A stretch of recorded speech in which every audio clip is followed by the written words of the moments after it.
strategies,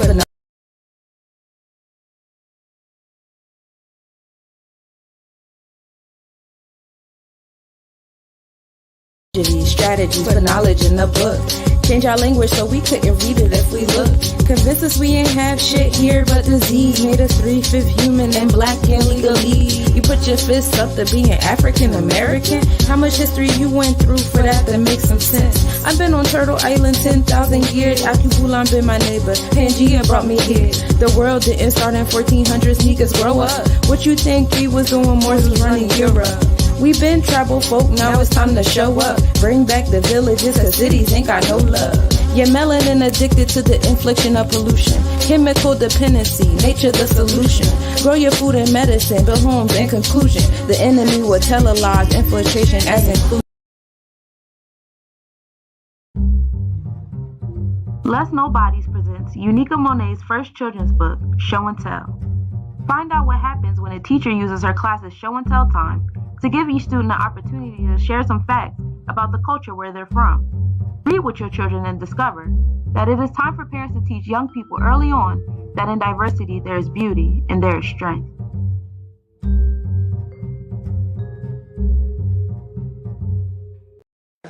Hey guys, I want to make a toast. Here's to those who wish us well, and those who don't can go to hell. I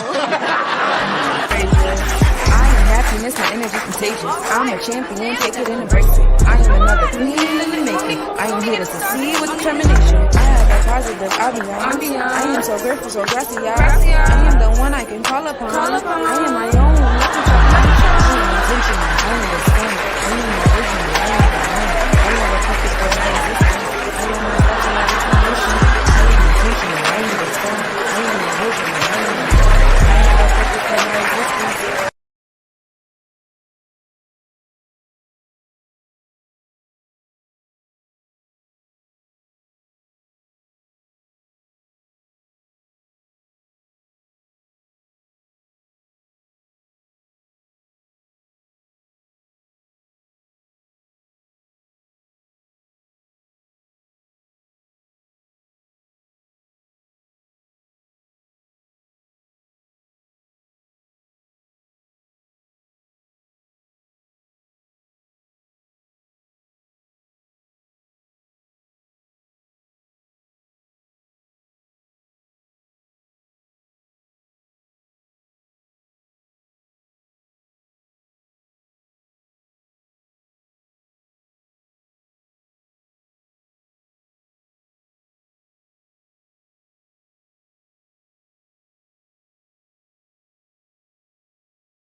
Peace, y'all. Welcome to the planetary forecast. I just want to tap in real quick, make sure y'all can hear me.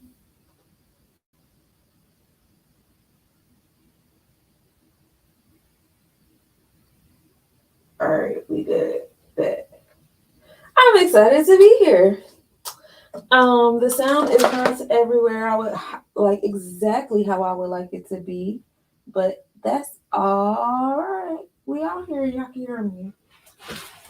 Thank you guys for those of you guys who tapped in with me during the breathing session during the new moon and the lunar eclipse this morning. That was really cool.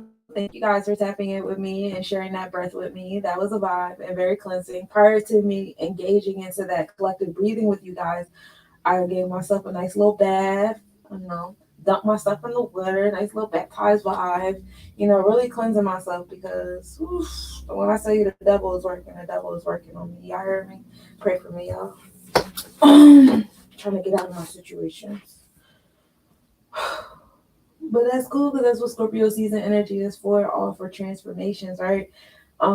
Giving death to old things and bringing life to things anew.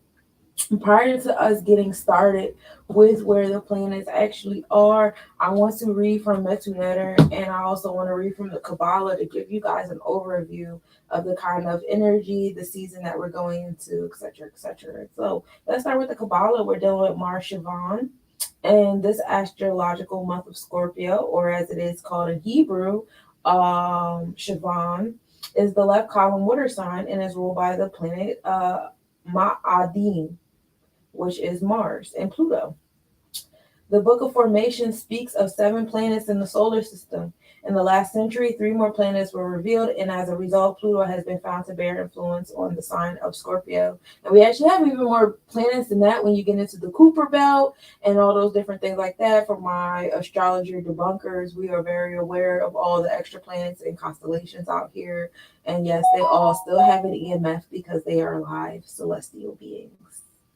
Um, all water signs are emotional, but scorpions are particularly irrational when it comes to their emotions. They go to extremes in both positive and negative respects. There is only black and white in the world of the scorpion, no gray areas. If you are not their friend, then you are by default their enemy, and you will most definitely be treated that way. As the left column of the water signs, Scorpios have a tremendous desire for power and control and seek these measures at any cost. They do not waver, they do not falter, and they stay their course with total determination and strength, which can sometimes result in unnecessary force and violence. Mars, which rules the month of Scorpio, is the planet and Greek god of war, which in our culture is Ogun, which makes all Scorpios warriors who have the drive to eliminate their enemy no matter what toll it takes on anyone else.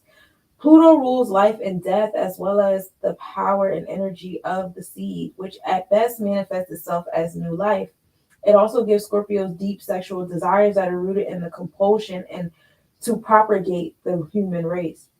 In their efforts to be fruitful and multiply, Scorpios can go so far as to damage their reproductive and sexual organs, leading to impotency, infertility, and cancer. Scorpio is a fixed sign, which means that they do not like change and want to harness total control over their lives and the lives of those around them. Their greatest fear is to lose control. In the Scorpio world of extremes, love is everything. If they feel their love is not reciprocated, this love can turn into hate. It is very difficult for Scorpios to forgive and forget. The typical Scorpio will not rest until he has his revenge on the friend that betrayed him and let him down. This is the hardest cocoon or correction of Scorpions. To find the central column, control the urge to avenge and to live, love, and let go. Getting rid of that extreme behavior, those extremities, that obsessive behavior, all those things are things that are required to be conquered by the energy of the Scorpion in his life. Mars Shivan is the month, as the month is formally known in Hebrew, means bitter Shivan. However, it can be transformed into Ram Shivan, elevated Shivan. Our job through the month is to transform that which is bitter into sweet, that which is lowly to lofty. It takes a strong consciousness and self control to achieve this transformation. It is not easy to make the dark forces completely white. Scorpions are very good business people. They like money because it gives them control and power. They're very good politicians, doctors, physiologists, astrologers, and financiers. They have a very powerful metaphysical ability and intuition, very strong mystical and spiritual powers. If a Scorpio chooses the wrong path, they can be the most lethal and ruthless members of the mafia. The Great Flood took place in the month of Shivan. Noah's generation was very corrupt, and God saw no other way but to destroy it completely with the flood. Only Noah, his family, and a pair of all of Earth's creatures remained alive because of the protection provided by the ark. Shivan tends to be a cumbersome month of negative energy. It is one of the only months lacking in holidays, which makes it a good time to focus on the patterns in which we have fallen, the ill feelings we harbor, and the grudges that we still bear. If we overcome the natural tendency towards revenge, towards taking the law into our hands, towards giving people what they deserve, and stick to revealing more light in the world, we can hope to survive this tenuous month. As Rob Berg says, the war against the darkness is not fought with guns and artillery, but as lighting as many candles as possible. The more light we bring to the world, the more darkness we eradicate, for darkness cannot exist where there is light. Ashe. That was a good last sentence, and I needed that one. Oh, my heart is heavy, y'all. It's okay, though.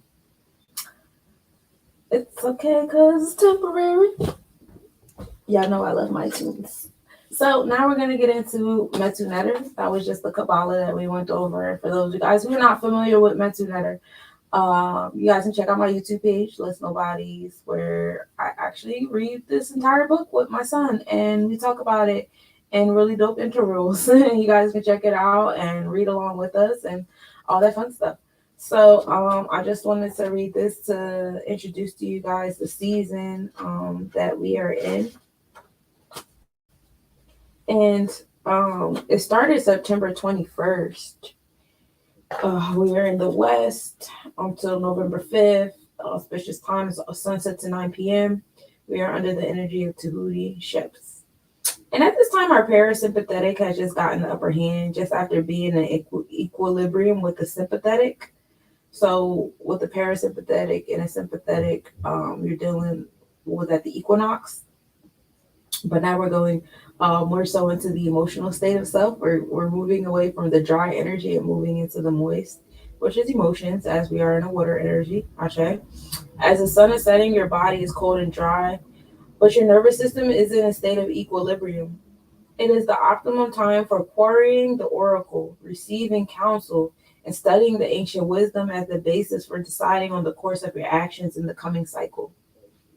Yes, your day begins at this point, not at sunrise. When the sun rises, your plans for the day must have already been impressed upon your spirit. This is the key to success. Nekbet and Wachet are again in balance upon your brow. Ong Hong Shong.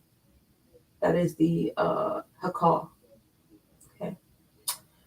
Before the arrival of the autumnal equinox, it is auspicious to cleanse the system by fasting with pungent herb to purge the respiratory and mucus systems. That gets rid of, that's like a filter cleanse for you guys, so that when you go out and about, new bacterias and germs and viruses aren't clinging to, whatever residual mucuses and things that are chilling in you when you were like indulging in the summers. That's a good prevention technique. Along with reducing your salt intake from this point onto the next equinox, the fast will assist in preventing the respiratory problems, which are flu, etc., that tend to break out in the winter months. So fasting, purging. I know during this time we are conditioned to engage heavily in meats and dairies, but that is going to be the downfall. That is where the mucus is coming from. So chill out. In order to fully benefit from the insight into the cycle that I just provided you, it is imperative to go to bed at about 10 p.m. and wake up just before sunrise. You must average about 8 hours of sleep and awaken naturally. I naturally only need 6. Like, whatever time I go to sleep, I automatically wake up 6 hours later. But, that's neither here nor there. But not from alarms, which is difficult for me because I need an alarm. When the life force Ra is fully regenerated. A study of the lives of the world's top executives showed that the most of them observe pretty much this pattern of sleeping and awakening. You must also eat a good breakfast after your morning meditation and aerobics. Your main meal should come at about 2 p.m., which is Mercury Sebek. We know that rules the gut, right? Small intestine and digestion. It is important to get your full quota of calories, which is Mayat, success equals hot and moist, caloric sustenance, fuel. To preserve the equilibrium in your life force, you must also avoid sleeping during the day unless you're ill, exercising after sunset, avoid concentrated sweets in the morning and bitters at night, avoid excessive fasting, excessive sexual activity, and be moderate in all things. The simple rule of living in harmony with the circadian, which is the daily and annual cycles of your body is the master key for success. The so-called lemnis gate or infinity symbol, which is the horizontalized 8, above the head of the magician card of the tarot, is in reality 2 superimposed sine curves, which represent the flux of cycles. The 4 magical weapons that the magician works with in this card and in European magic are the 4 modes of the life force. This is why the older and better tarot decks, the magician is shown juggling these 4 symbols: earth, air, water, and fire. The picture states that because he observes the laws of the cycles, he is able to keep the 4 modes of his life force: hot, dry, which is fire; cold, moist, which is water; and then, etc., in equilibrium. Therefore, he's successful at the magic, the realization of what he wills, primarily through the agency of his life force. I'm telling you, this book is a guide. This book is a whole guide. I believe in all the religious books. This one is definitely a big Bible for me that I utilize the mostest. Engaging in this book and actually exercising this book will definitely assist you in avoiding any type of ailments throughout the year that we usually get seasonally and stuff like that. So, if you're interested in that kind of thing, I didn't mean to press that button. If you're interested in doing that, you could do that. I want to turn my ringtone off because you're not going to keep ringing. There we go. There it is. All right. So that's Metu Netter. And again, you guys can check that out on YouTube. And we went over the Kabbalah. So let's talk planets. What I like to do in this segment of the show, which I'm going to start getting better, a little animated segues, all right, it's time to start the show kind of energy with little jangles. That's what I envision. But that will be on YouTube. For those of you guys that are viewing me on Instagram, it's kind of like my backstage camera. But yeah, I would like to talk about what chakra centers the planets are in. I'm going to pull a card for each chakra placement. We're going to talk about what that chakra rules over on your body, on our planet. For those of you guys who have information on current news events that you guys want to share, please share those things. I'm here for it. I'm open to it. I would like to hear about it. Let's communicate, dialogue. All right. So we're going to start off in the root chakra.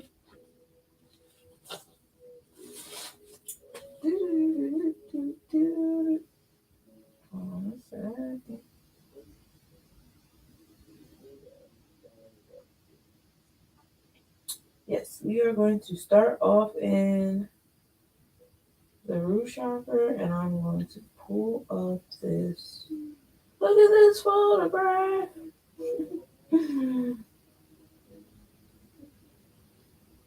Y'all. So the root chakra is ruled by Saturn. All right.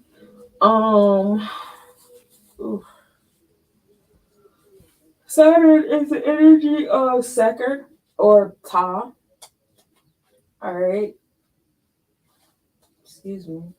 Right now, Saturn is at 18 degrees, 35 minutes. And for those of you guys who were not present during last week's planetary forecast, we talked about the planetary forecast undergoing its own transformation during Scorpio season. I will be transforming the show throughout the season. So, if you guys can catch up with all the episodes and things, so you guys don't get lost on transformations of vocabulary and statements and things, because it's time to give life to our Orishas and our gods and start speaking their names instead of the names of those we don't identify with as Aboriginal beings. Ashe. By the end of Scorpio season, we will be well versed with the new vocabulary for those you guys that have been tuning in every Monday. And we're just going to keep going from there. And we're going to bring those visuals into manifestation and all the little jingles that I want to have on the side and stuff. So put it together for me. I still have my solar plexus chakras candles going on since our lunar eclipse collective breathing. They're still burning very well. And it's been an hour? Yeah, it's been about an hour now since they've been lit. We're going, in about a half hour, so we'll be on our second hour. But yeah, so they're still going strong. Yay, to the solar plexus. So let's go back to the root chakra though, because right now, Seker is in that fixated energy of Shango, which is Aquarius energy. Shango and Aquarius energy. We're going to interchange those words. Eventually, I won't be saying Aquarius at all. I'll just be saying Shango. Okay. So we are entering in that Shango energy in the sixth house. That sixth house is the house of Eshu, okay, which is Virgo energy, health, wellness, daily routine, analytical things, in that realm of things. And that house is actually ruled by Babalue, which is Capricorn energy. All right. The root chakra brings on an energy of groundedness, discipline, order, infrastructure, law, authority type energy. It is the gate to your community. It is the gate to yourself. You know, your boundaries that you create, whether people have access to you, whether people are romantically pleasing, whether people are, qualify to be business partners, whatever. This is the gatekeeper. The root chakra is the gatekeeper. The root chakra is the survival energy. Um, this is the vibe that creates the skeleton of self. Ashe. Um, with the root chakra, being ruled by Saturn and that energy, Saturn energy overall being in Shango, you can expect the overall energy of your root chakra to be revolutionary and rebellious. So against what you're accustomed to. All right. You guys are going to start shifting and transforming the boundaries in your space, which I see already. I already see people starting to create new boundaries, thicker boundaries, thinner boundaries, whatever it is that you feel that you need, and you know what you need. In this space, being in alignment with that Shango energy, you're going to bring that into your space. We're definitely transforming that root chakra energy, definitely finding new boundaries for those of you guys who have been allowing other people to be authoritative figures over you and your own will. That is going to cease and to exist. Like, we're no longer allowing other people's wills to oppress us. And I really want y'all to tap into the solar plexus energy of Scorpio, while we're here to do that. Okay, to assist you in doing that, because you have a root chakra in all your chakras. You have a root chakra and your solar inside of your solar plexus chakra. So you could tap into all of your root chakras simultaneously to bring this groundedness, discipline, order, to bring these boundaries, to bring the necessary resources for survival of the particular chakra or being that you have going on. Peace, love. Um, but getting into not but and we are getting into this in our sixth house, which is the house of daily routines. Okay, this is going to change how you operate on a daily basis. This is the house of wellness. So you tapping into this revolutionary energy is going to bring you a better sense of wellness on a holistic scale. Or it really depends on what chakra you're ready to play with the root chakra. Like, are you going to do the root? You can do the root chakra in all your chakras. But if you're only paying attention to the root chakra, maybe in your crown chakra, because I know a lot of people, when they start playing with their upper chakras, they start sticking their nose up at their lower chakras. But you need both of them, and they're both important. You should hug all the facets of self. You don't do away with one to glorify the other. You don't need to do that. It's not necessary because they're all you. So you're basically going to ultimately be like oppressing and suppressing a certain part of yourself. And if that's what you're going to end up doing, like, I really want you to tap into your Lilith energy and figure out why you're doing that. Do that shadow work. But yeah, you're supposed to hug all facets of yourself, your dark and your light. So don't pick and choose a side. There's root chakras in all of it. All right. Yeah, you are going to get rid of people, and the people that you're holding on to, the universe is going to pull them away from you if they're not assisting you in creating these new boundaries for self. If they're not assisting you in obtaining these resources, and souls are going to come into your space to provide those things. Energy is going to return. Energy has already returned in my space with the same questions, the same, offers, the same monologues, things of that nature. They're going to return in your space to see what you're going to do with it. And, give thanks and explore. Why not? Like, just be on some, you know what? The first time I was in this pattern, I did that. Let's try this instead and see what happens. You never know what comes out of it. And you know what? That's what I'm going to do. I'm going to be like, fuck it. Like, you know what? Every year around Scorpio season, for some reason, you keep coming around me with the same offer, with the same monologue, doing the same thing. And you know what? I'm going to take advantage of this time and see what this is like. And what's the worst that can happen? It don't work, and the universe gives me another pattern to repeat so that I can try it again. Give thanks. I'm here for it. Let's do these cycles. Fuck it. You know? The Scorpio season, hopefully you guys rise above all of it and chill with the extremities and the obsessions and the polarities and things. You don't have to be so extreme on everything. Everything is an end all, be all, see all. Okay? Just enjoy the patterns. Um, on our feminine side of our root chakra, because all chakras have feminine and masculine sides and chakras within the chakras, but we're not going to do all of that because I'd have you here forever. We're just going to start with the feminine side. We're dealing with that Aquarius energy, which is Shango. This is dealing with Asar, in the nether root, self knowledge, the first sphere in the tree of life. It's the power to be one with all. Okay. Saturn, like we just spoke on before, which is the energy of Seker or Ptah, is excuse me, is sitting in that Shango energy in the sixth house of Capricorn, and we spoke on that. And Saturn rules over the legs, joints, bones, meat, muscle, organs, teeth, skin, hair, and your knees. The skeletal foundations of self, the boundaries, the gatekeeper of self, the biggest semi-permeable membrane you have in your body that determines who gets in and what gets in and who gets out and what gets out. Okay. All of that is sitting here in your space of wellness. All right. So changing, being revolutionary, changing your diet, changing your boundaries, changing how you obtain certain resources for survival. Um, all those things are going to do you well. There will be some challenges in there for you. Saturn is the energy of lessons and challenges, and let's just open our arms to them, Jones. Vesta is an asteroid. Vesta is, for those of you guys who are not familiar with the Vestal virgins, they were to commit 30 years of their life to keeping the fire alive. And they had to remain virgins while doing so. And if they were caught, they were stoned to death. At the same token, these Vestal virgins were treated like VIP citizens. These Vestal virgins were, they had a lot of power, political power, social power, economic power. They were treated very well. It was just, you just had to be a virgin and watch the fire. Astrologically speaking, Vesta gives off the electromagnetic field of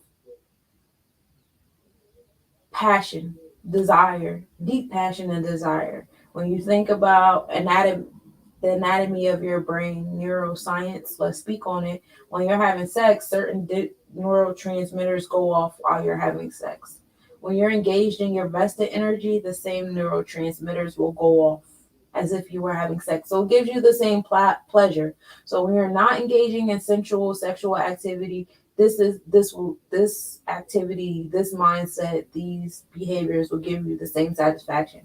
Personally speaking, my Vesta is in Gemini energy. So yes, communicating, be a part of my community, learning and teaching, all of those things give me the same pleasure as sexual activity. And that's very valid. I knew that before I knew my natal chart, and that's really dope. Um, yeah, we do connect all back to natural universe energy. Um, Many people don't know, and that's why the teachers are here. That's why the guides are here. That's why the healers are here, because we have to escort our people back to the knowledge that they need to have so that they can engage in better, more helpful, more fruitful lifestyles and make better choices despite all the darkness that keeps trying to infiltrate our light. The seventh house was just the house of Oba, which is Libra energy. This Oba house is all about balance and fairness, one-on-one relationships. Well, no, I'm sorry. The seventh house, the Oba house, is the descendant house. Oh, my nose was itching. Around this time, it's a good time to close deals, secure bonds, signing contracts and things, and all that is sitting in your root chakra. All right, that Oba energy is sitting in your root chakra, um, and is being ruled by Shango energy at the moment. So revolutionary, rebelling against a lot of those one-on-one relationships, turning things into new, creating new boundaries. Really, a lot of you guys have been like slick as shit on y'all boundaries, and then y'all wonder why y'all keep attracting people that are taking advantage of you, and it's because why not? Like, that's what you deserve. You don't want to have any boundaries, but people who don't like people with boundaries are about to come into your life, and no, they're not good people. It's the reason why they don't like people with boundaries. So if you want to be around better people because you're a good person, you need boundaries. You need boundaries. Not everybody's gonna like your boundaries because people. Not everybody can take advantage of your boundaries, and of course, that's gonna be the energy that they don't like, and they're gonna try to ostracize you. They're gonna try to isolate you. They're gonna try to guilt you and shame you out of your boundaries, out of the walls you put up, and things like that. They're gonna try to put anger into your heart to break a boundary. Some of them don't really intentionally do it. Some people don't know what the fuck they're doing while they're doing it. A lot of these humans out here are NPCs. So like, you just gotta put like things of like that into consideration when interacting out into this world. The only person you can control is yourself. You can communicate your needs, you can communicate your wants, you can that's all you can do is communicate them, but you cannot oppress them upon someone, cannot suppress them upon someone. They're gonna do what they want to do. I can give you law and order, but if you don't want to follow it, you're not gonna follow it. I could put fear in your heart, but if you don't want to follow it, you're not gonna follow. You could be scared and still not do what I tell you to do. You know what I'm saying? You could be worried and still not do what I tell you to do. All of that is a choice. It is indeed a choice. And when you step into your power, the solar plexus power, you're going to realize how many choices you have. You making time for what you want to make time for. All this stuff is in your power. Now, how are you utilizing your power? Are you utilizing your power? Or are you allowing other beings to still have power over you? Those are the questions with this Oba house, this house of justice and balance and fairness inside of your root chakra. All right. But yeah, if you are getting that reciprocation and things like that, it's a good time to sign them contracts. It's a good time to create those bonds and stuff. Bad energies of the government is forcing gambling on us. Yeah, they have a lot of. They're starting to be more transparent about the sports gambling and things that they do now that they have found a way to legalize it and put it upon us like it never happened. They have a way of doing that. Just coming out like, hey, we've been doing this all along, but it's okay now because now you can do it. So just ignore the fact that we've been telling y'all not to do it because now we found a way to make money off of it, to make money off of y'all while y'all do it. So now it's okay. And they do that a lot with a lot of different things, marijuana legalization being one of them. Um, it's nothing new under the sun. They've done this historically with different drugs and alcohol, the prohibition and different things, social construct type laws and stuff. And every store is a slot. Yeah, okay, yeah, there are. There's a lot of slot machines now and the little scratch off things. Another bucket to throw y'all money in, another, distraction. A lot of people sit outside the stores just to ask you for dollars so they can go inside and gamble. Um, let's move to the masculine side of the root chakra, which is Babalu A, Capricorn energy. Bringing on the nether root of Seker, Thai power, underlying structure, third sphere in the tree of life. And at this space, we're talking about manifesting and creation. What energy do we have in Babalu A? We have Pluto, which we just spoke on thoroughly at the beginning of all of this. Pluto is one of our new baby planets. No, you're fine. Nobody is talking about it. But it is a conversation to be had because, it is another bucket that people are putting their money into. And what is that funding really? Where is that money going? A lot of our monies is going towards entities and organizations that are literally moving against us. We invest in our oppressors when we pay certain utility bills, phone bills, cable bills, paying taxes to the government, the gambling, the lotteries, all those things, these corporations, they own multitude LLCs. They own a multitude of different corporations and companies and things. They own a conglomerate of things and they're all interconnected. So you have to pay attention to the corporations and the companies you're giving your funds to. You could be outside buying gas for your car, not thinking nothing of it, but that gas company is owned by someone who also owns artillery, that also lobbies against, police reform.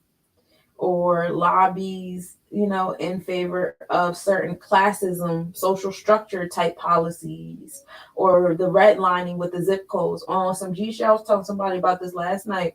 As long as we're using zip codes in their address, I don't want to hear shit about equality. I don't want to hear shit about unity or anything, because zip codes are literally redlining. They're literally passive redlining. Why are we using them?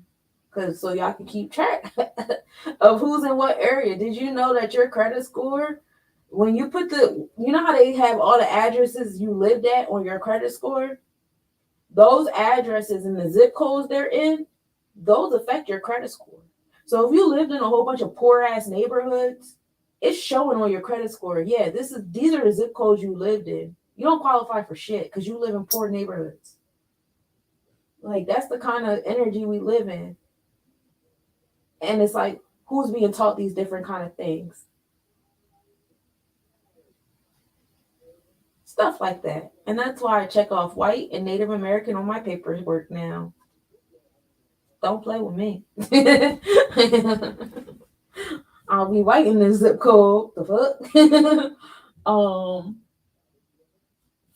Yeah, your zip code affects your income. When you're filling out job applications, they look at the zip code of the area you're from. Like, certain areas won't hire you because they're like, oh, mostly crackheads live in this area. So if you work here, you'll probably steal from us. It's a lot of racial profiling that occurs in zip codes. You'll notice certain zip codes have more police activity than other zip codes. Certain zip codes get their funding. They do their funding through zip codes. The public education system, the board of education, they do their funding through zip codes. Only certain zip codes get certain things. Like, it's crazy. Cherry Hill gets fucking 7 figures a year. I think they get like 8 figures a year now, because they get paid about 5 figures per student. Whereas you can come out here to Burlington City and they get maybe 200, 300,000. How is that determined? Through the zip codes. It's determined through the zip codes. And they claim that the census is supposed to be in support to the zip codes. People are, oh, we just want to know who lives here where so that we can provide y'all with certain resources and da da da da da. And that could very well be true, but it's not. It's so that they could see if the zip codes are still valid. Are the zip codes still valid? I be thinking about that table in fucking Game of Thrones with all the drawers on there, and there's like the zip codes and the wards and the separations, and they looking at this table and they're looking at this map, and they're like, okay, well, in this zip code, we have all these people here, and that also assists them and supports them in how they move their gentrification, moves around or whatever. Gentrification is a form of warfare. It's a war tactic. Have you guys read The Art of War? I've read it so many times. I love that book. Yes, gentrification is a pretty word. But it is a method of war. It's a war tactic to invade someone's home space so that they can feel like a minority, so they can feel surrounded. It gives off a sense of helplessness in your space, because now you feel like your voice doesn't matter. You're looking at all these faces that are different from you. It's already been implanted to stereotypes and generalizations of those souls that are moving in around you, that you're now seeing in your physical space more often. You see all these transformations happening in your neighborhood because of their presence. Yeah, definitely war tactics. And the more they do the census, and the more of us Aboriginals that fill out the census, the more you'll start to see gentrification occurring in those areas where people are really participating in those censuses. And am I saying don't do it? No, do whatever the fuck you want to do. I'm not here to tell you what to do. I'm here to tell you the why they're telling you to do it, and you do with that what thou wilt. Okay. Yeah, liberals trick us into gentrification. Liberals trick us into integration. The integration is being tricked into us through guilt. You feel guilty if you're not accepting another culture into your space. I've noticed that Aboriginals now cheer for Caucasians more than they cheer for their own people. I know that that's been a thought in a lot of people's minds, but I really start to see that now in the forefront. Like out, especially like on social media, where you'll see a group of individuals dancing. This is an example that I see a lot. But you'll see a group of Aboriginals dancing, and there'll be like one Caucasian in the room, and everybody just stops and they're just like fanning this one Caucasian, like, just like giving her energy, whopping at her, fanning her on, cheering her on. Then you see it all in the comments, like, but she killed it though. Da, da, da, da, da. And I'm in my head like, did she? Like, but that's where we're at in the space now. Like people are really being, desensitized, not just in music, because that's the best way to communicate with an Aboriginal is through music because of our melanin, which is a really strong electromagnetic field for us, and music is the best way to communicate to our melanin, that is in our eyes, our ears, and in our brains. And the movies and music that in the movies and television shows that have music in the background when they're communicating to us. Um, what else? In the public school system, most definitely, when they're always given having the dialogue about diversity and accepting diversity and things like that, it's more so in tune with assimilation and doing away with your own culture, and also a lot of energy towards separating the Aboriginal from being Native American and being indigenous and things like that. It's a lot of energy that goes towards separating us from them. Because when you see a photograph of an Aboriginal or an indigenous person, you ultimately see the $5 Indian. And so, peace, peace. Welcome to the planetary forecast. We just had like a little side conversation on some things. Um, but yeah, so all that's happening. I love the fact that we're now having a dialogue about the Jews and the Jewish, because we are the Jews, the Aboriginal people, the indigenous people. We are the Jews, and those other individuals, the Flagaras that we educated and edified. They are Jewish. So, the vernacular is there for a reason. And I love the fact that we're now dissecting the etymology of the words that we have been using without thought.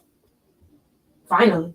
But it's cool though. Like I'm here, I'm being present, I'm enjoying the view and watching, what's going on. But like, yeah, and that's a really dope transformation energy.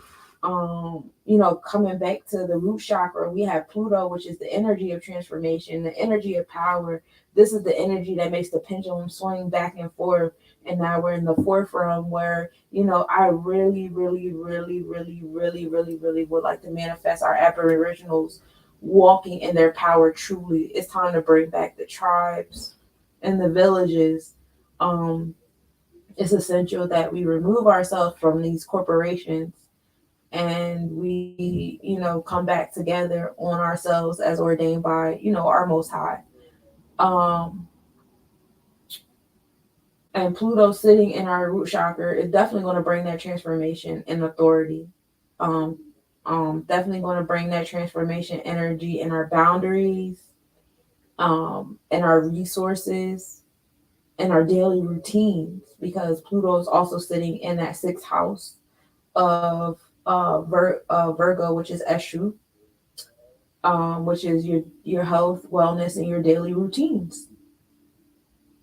We're transforming all that. And for those of you guys who don't know, Pluto has been in Capricorn energy since January 26, 2008. It will remain in Capricorn energy until April 20th, 2024. So we have a couple more months. We have a couple more years with Pluto and Capricorn energy. Revealing secrets, transforming authority, providing power into your root chakra, which is essential. When you create boundaries and you solidify your structure and things, we can really move forward. And that's really what art, excuse me, our aboriginals and our tribes and stuff that we organize, we really need to tap into the root chakra of our tribes and and our villages, and really create a law structure and things. And it's okay if different tribes have different laws and structures and things. The goal is for us to be united under one umbrella. So you can have your village of your individuals that you find yourself attracted to. I can have my village of people I find myself attracted to. But let's say once a month, every last weekend of the month, we make sure our villagers come together for our powwows. We got to bring the powwow back, where we have our government officials of the villages come together, sit at a round table, and discuss business. We have our villagers doing the bartering and the trading and the entertainment and the networking and the socializing and things like that. Um, all of that is essential. It's all very, very, very essential. All right. That's what I think of. And then also when you're thinking about the root chakra overall, on the earth, the root chakra is actually in Cali, near it's a mountain, Mount Shasta. Hold on a second, I won't lie to y'all. Yeah, Mount Shasta in California is where the root chakra on our map is at too. So definitely expect some level of transformations occurring over there in California. I see a lot of our souls that are born over here in the east coast of America making their way out west. And according to your natal chart, a lot of people of my generation, like the late 80s, early 90s energies, um, it's by natal chart design that we moved to the west. But if you guys want to tap in with me at a later day and time to talk about that, we could talk about that. And then the sixth house is also the house of is also in the root chakra, which is daily routines, and we're definitely putting that into our root chakra. And now that we've fully talked about the root chakra and a few things in between, I would like to pull a card for our root chakra. Um, Prior to me doing all that, we will engage in a prayer to open up the windows and doors to do that. So let's do that.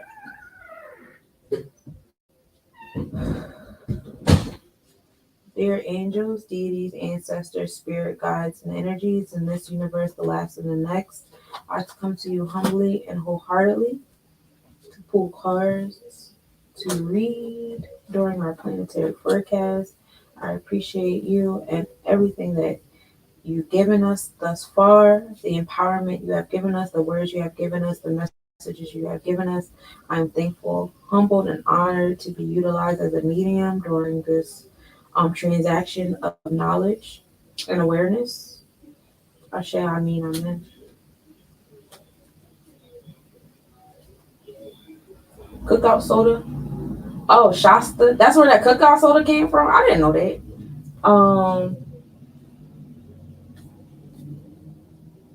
yeah, I like twos. Twos are good. Twos come in a pair.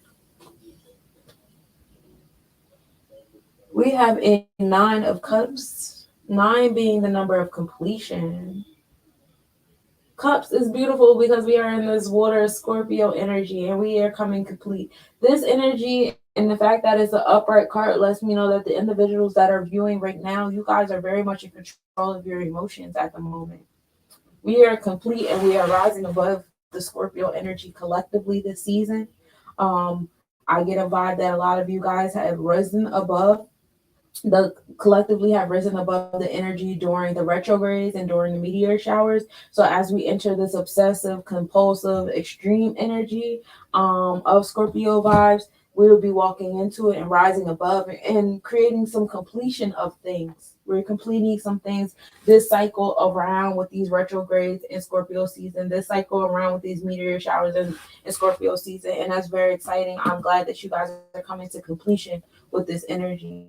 That's a whole vibe. And there was a card that came out while I was shuffling, and this was a reverse Queen of Wands. So while we're at a completion of things, there is a divine energy in this space, and it is a very manipulative energy. What if you guys, some of us, one of us has a manipulative feminine energy in our space right now, doing things behind your back, I get an evil eye vibe, as you see the reptilian eye in the back. I'm also getting a political vibe here. There is a feminine energy in the political vibe that's going to try to put wool over our eyes. I don't know if one of you guys maybe have, we're in local election right now. Do one of you guys have a female candidate going? Watch her. Watch her. It's something she's saying that is not true. It's a ruse that's going on right now. But I like that 9 with the cups. Now we're going to get into Obatala, which is our sacral chakra. Obatala is the Orisha Jupiter. We're going to stop saying Jupiter. We're going to start saying Obatala, because when you speak life into these planets in the days of the weeks and the months of the year, do you realize that you're giving life to the gods and the concepts and the mythologies that the Floggerods created and indoctrinated us into, to the point where we know that more about the mythologies that they created than we know of our own. And I would like to, move us away from that kind of energy and move us back into our own culture. So that's why you will be experiencing a transformation of words, because we will be providing less power to the gods that aren't associated with us and more power to the gods that are. To say their name is an honor to them and praises to them. So we have to start saying their names more. Ain't gonna be too many more times you're gonna call on Zeus and Odin and all them. They're not gonna answer you. They don't give. Do you really think they rock with you? They're like, why are you calling me? You saying it's Tuesday, it's Mars Day. They're not rocking with you. So why are you calling on them? You saying we're in October? Why are we talking about October? Why are we still calling on them? They don't care about us. We're calling on energies that don't care about us, and we're giving them days and months and weeks and seasons and things like that, and they don't deserve it from us. They definitely deserve it from their own people. They don't deserve it from us. All right? Some shit is just for us. So we're going to tap into that Obatala in our sacral chakra as we deal with the transformation of words. Right? Yeah, we even call Earth the wrong name. Everything is being called the wrong titles intentionally, because the words that you speak are invocations, they're manifestations. Your throat chakra is very powerful. Your throat chakra makes people move, make people feel. Your throat chakra creates change, boundaries. You could speak anything into existence. Have you ever looked at someone and said, "Leave me the fuck alone," and they left you the fuck alone? Yes. That's how strong the throat chakra is. You can make people go away. Yeah, you can make people appear. You can say, "Hey, you come here," and that person would come. You can say, "Hey, I don't like this," and we can either make this situation explode or we can make it heal. You have the power to do that with your throat chakra. So don't minuscule or belittle your power that you have in your throat. Don't do that. Because when you do that, you prevent yourself from speaking so much more. You prevent yourself from speaking so much more into existence, so much more into love and into wellness and things like that, because you're belittling your words to something. Oh, well, I tell people good morning all the time. Yeah, but you invoked an emotion in that person when you did it, though. That's a power. That's a superpower. I love invoking people. Sometimes I be telling people, chill on me, because you don't want the invocation that's gonna come to you messing with me. But like things like that, like your throat chakra is very important, and we're gonna get into that later, because right now we in Obatala, which is Jupiter, and Obatala is sitting in that cardinal energy of Aries. Obatala is still in retrograde. All right, so now we're at 0 degrees in Aries. We at the tippy top. We might make our way back to Pisces. You hear me? Yo, Obatala going back into Pisces energy will be a whole vibe. For those of you guys who do not know, Obatala is the energy of generosity and luck and wisdom. This is the King of Kings and the God of God energy right here. So if you wanted wisdom, if you wanted solace, or if you just wanted to tap into this Orisha, to tap into other Orishas, this is the one to do it. But definitely think of like a grand vibe, loving. I think of a really loving, friendly pop pop. that comes with a bag full of gifts and tokens and books and anything you ask. You can sit at his feet and ask him anything, and he'll laugh and chuckle and give you a proper response and all those things. That's what I think of when I think of Obatala. Sitting in this cardinal energy of Aries, Obatala is bringing in new beginnings in your space. The fact that Obatala is moving in retrograde, you're repeating some patterns. All right, you've repeated some patterns in this Aries, this Ogun energy. All right, some things came back into your life, and you're like, yeah, where you come from? Where did this come from? And maybe those things used to give you pleasure, and now you're given the opportunity to decide if they're still going to give you pleasure. Does this space still give me wisdom? Does this space still speak to my spirit in that certain kind of way? Does this space still give me joy? And if it doesn't, you do away.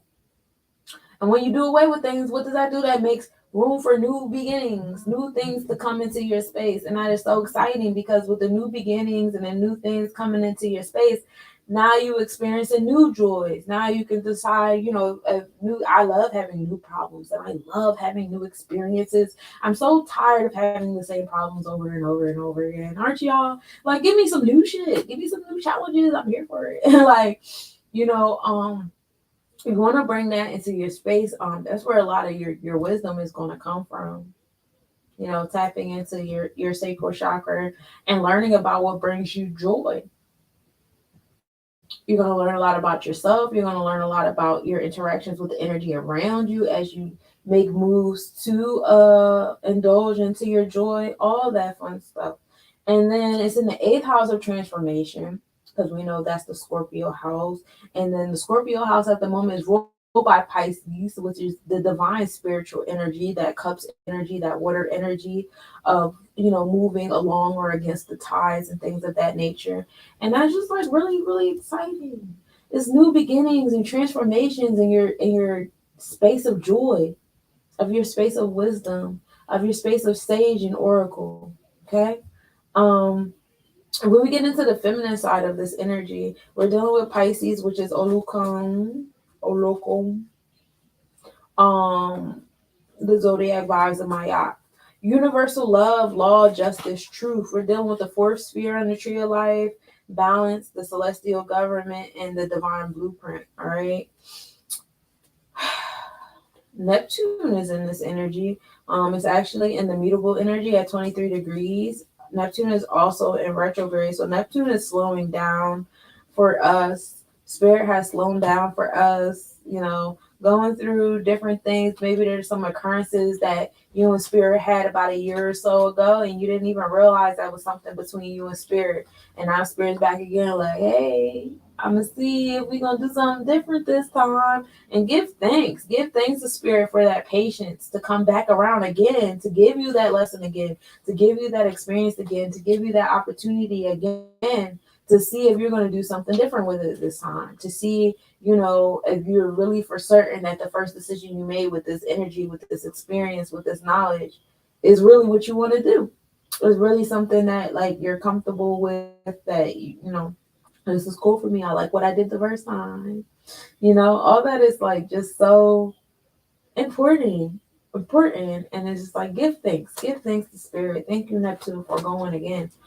This is in the 7th house. This is the house of Oba. We're dealing with that Oba energy again, of balance, fairness, one-on-one relationships, applying to partnerships and bonds and things. So a lot of your pleasure and your joy and your wisdom is going to come from, you really tapping into Spirit and utilizing Spirit to assist you in determining the different bonds and attachments and the relationships and the partnerships and the friendships and all the ships. Let Spirit be the guide for the ships that you're going to walk upon. All right. Your intuition knows. You're going to find joy when you start listening to the voices in your head instead of telling them to be quiet, because, your indoctrination taught you that, the social economic rules that you've been taught are way more important, way more stable, way more lucrative and productive, and actually are more so your purpose than what Spirit is telling you your purpose is. We have to move out of that, move away from that, and learn that like when you do that, it's certain materialisms that you're giving up when doing that. When a lot of people, think about historically when our souls have walked away from a lot of of the spoils that was coming to the energy for their participation, you know and the indoctrination and participation and the conditioning. When they walked away from all that, they had to let go of some of the materials and some of the spoils that came with that, right? That's what's going to happen. And then, no, it's not you being punished. You got to learn how to live without, because those are things you weren't supposed to have anyway. Learn how to substitute, all that fun stuff. So Neptune has been in Pisces energy since February 14th, 2012. We spoke on that in the past. If anybody can come up with anything else that came about on that day, that would be cool. But we spoke about that was around the time where Gaddafi was murdered. Some stuff was going on with the Clintons. We kept seeing dealings with Ukraine and Russia around that time every year, a whole thing. And Neptune will be in Pisces until January 26, 2026. So we have about 4 more years inside this energy, and that's very exciting. And Neptune rules over the nervous system and the thalamus. Now, if you get into, I forgot to get into the sidereal chart with y'all, but it's okay. We can start where we're at. When you get into the sidereal chart, we're actually still in Aquarius energy. Neptune is still in Shango, bringing on the knowledge of self, being one with all, that rebellious, revolutionary energy, keeping spirit in your root chakra. Let spirit, create the grounding foundation and boundaries. Let spirit be the one to assist you in collecting your materials and things like that. That's the energy you're dealing with in the sidereal chart, which is all about your heart and your gut. And, you see spirit doing that, creating those boundaries and stuff for you. That's what's up. Juno is an asteroid. It's in alignment with the energy of Hera. We know Hera was the wife of Zeus. And like I said, we're going to keep transforming these titles, but we're going to, talk about that story. And for that reason, this asteroid gives off the energy of bonds and contracts. Excuse me, wounds and loyalty. What do you need in a partnership, in a business, in a relationship, in a friendship, to maintain your loyalty, to maintain your participation, your willingness to be present within it, And right now it's in Pisces energy, and the 7th house being ruled by Aquarius energy. And what is that saying to you? That's saying that in these bonds, in these partnerships, in these relationships, in these business things, in these contracts, if spirit ain't in it, if it's not speaking to your spirit, you're not dealing with it. You're not dealing with it. And you shouldn't have to. And if you're over here suppressing your energy, trust, it's going to be a hard time to find some joy. You're going to have a difficult time finding joy if you suppress your spirit's ability to navigate you through these bonds and these relationships and these partnerships. Because, that's just, heavy suppression. Have you ever ignored your spirit and did something that your spirit told you not to do, and the whole time you're engaging in said activity, your spirit just I told you not to do it. I told you not to do it. It's like you don't even get a chance to enjoy what's going on because you're going against yourself to even experience it. Don't do that. The 8th house, the house of Oya, is also in Orokun. That's the house of transformation. That's the house of power and secrets and death and rebirth and gossiping and releasing of the secrets. All that fun stuff is sitting in your sacral chakra. Just creating transformation in your space so that you can learn to follow spirit while you're engaging in different activities. As far as our masculine side of our root chakra, we're dealing with Obatala, which is Sagittarius energy. It's Tahuti, Oracle, Sage, Wisdom, the second sphere in the tree of life, the power of knowing and manifesting. We're dealing with the 5th house, is the only celestial body energy on our immediate space that is in Obatala, which is Orumila. This is your heart, creativity, romance, your inner child expression. So on the outside of yourself, you're using your inner child to express and create all whatever spirit is guiding you within yourself. Okay? And it's gonna bring you joy. And I think that's fun. I think that's so fun. So be creative, don't suppress yourself in this realm. Your inner child depends on it because your inner child is now in this space of joy. Your heart and your romantic space is in this space of joy. So yeah, just keep listening to spirit. And we're gonna pull a card for our Obatala, our sacral chakra.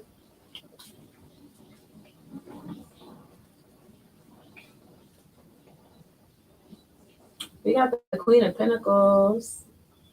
And I love that she's upright. So the individuals that are in this space right now, collectively, you guys are actively engaging in manifesting your relationship with spirit. You guys are actively engaging in materializing this space in your sacral chakra. You guys are engaging in that oracle and seeking that wisdom. You guys are communicating with spirit and allowing spirit to communicate with you. And I love that. I love that. We pulled an upright Queen of Pentacles, and you guys are really taking charge and taking shape in that area and space of your life. That's very important. Keep moving forward. I really appreciate that affirmation of the individuals that are tuned in right now. Let's get into the solar plexus. The solar plexus is the energy of the hour right now. The solar plexus is ruled by Ogun, which is Mars. Right now, Ogun is at a mutable abeji, which is Gemini. Again, we're going through the transformation of our language. So Ogun is in the mutable energy of abeji in the 10th house, which is the house of Babu A, which we know is Capricorn house. And that house is being ruled by Taurus energy right now, which is Oshun. Um, so, with that being said, we have this energy, this warrior like energy, motivation, ambition, getting it going. It's sitting in the energy of community, communication, intellect, learning. Okay. Your motivation is going to come from you learning. Read some books, do some studying, listen to some podcasts, read some articles, some news, hoard some knowledge a little bit. This is going to bring you to your pinnacle of success. This is going to bring you to the space of aspirations and achievement and where you stand at in your community. This is going to assist you in tapping into your solar plexus chakra. Learn about the spaces in your solar plexus chakra. We know that solar plexus chakra gives off the energy of power, self-expression, self-esteem, and willpower when it's in its balanced space. When it's imbalanced, you could be weak and meek and allow people to oppress you and walk all over you and treat you any kind of way. Or you could have control issues and be trying to control any and everything. Those are all, different things to have.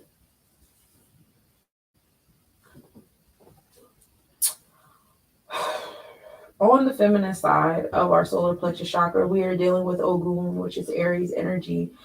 This brings on another rule of Hero the enforcement of law, courage, fearlessness, the fifth sphere in the tree of life, and the enforcement of the celestial government. What inner celestial bodies we have in this space? We have Obatala, which is Jupiter, sitting in that energy of Ogun in the 8th house, ruled by Pisces energy, which is Olukun. Um, Obatala rules over the thighs, fat, your brain, liver, kidneys, lungs, your ears, your tongue, your memory, and your spleen. Obatala is bringing new beginnings into our space, as we spoke on when we spoke on our sacral chakra. Obatala is bringing new beginnings and transformation and stepping into your power, bringing wisdom and sage to your solar plexus chakra. All right. And then when we get into the sidereal chart, as far as our hearts and our behaviors go, Obatala is sitting in Olukun in the 8th house, being ruled by Olukun. So, a lot of our wisdom is coming from spirit. Our luck and our generosity is coming from spirit. The midheaven is also over here in Ogun. The midheaven is in the fixed energy at 19 degrees, right there. I'm about to transition into mutable. And Ogun in the 8th house, ruled by Olukun. This is the middle sky. It's either 1 degree, it either moves 1 degree or 69 miles radius every 4 minutes. So 1 degree in the sky is equal to 69 degrees miles radius if you guys ever want to do the math. Um, and that's every 4 minutes, or it takes about 2 hours for the midheaven to leave a zodiac energy. Okay, and the midheaven energy is your pinnacle, your space of success and achievements and all those different things. Um, tapping into your success house, your utmost achievements, most definitely, of course, it'll bring transformation into your life when you step into your power in that realm. When you step into your power of, your aspirations and reaching your best self and your higher self and really being tapped into who you are in your community and things. On the sidereal chart, as far as our heart goes, we're still sitting on Olukun. Bringing success is coming from spirit, and then it's going towards new beginnings, and that's fun. Chiron is an asteroid, like a dwarf planet, if you will, and that's bringing on the energy of like how you take your wounds and your traumas and you turn them into a superpower. And I love the fact that this energy is sitting in your solar plexus, because this is allowing you guys to take your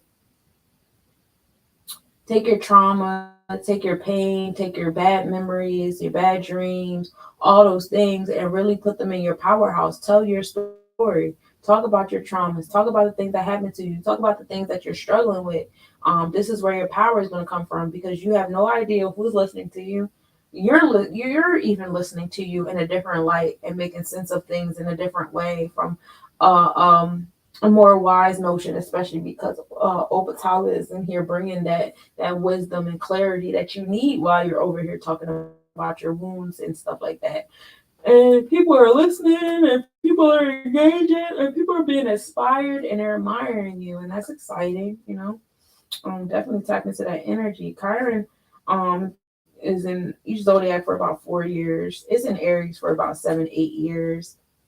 It has been in Aries since 2018, September 17th, 2018, and it'll remain in this energy until June 19th, 2026. So 2026 and 2024 are really important years in the celestial realm.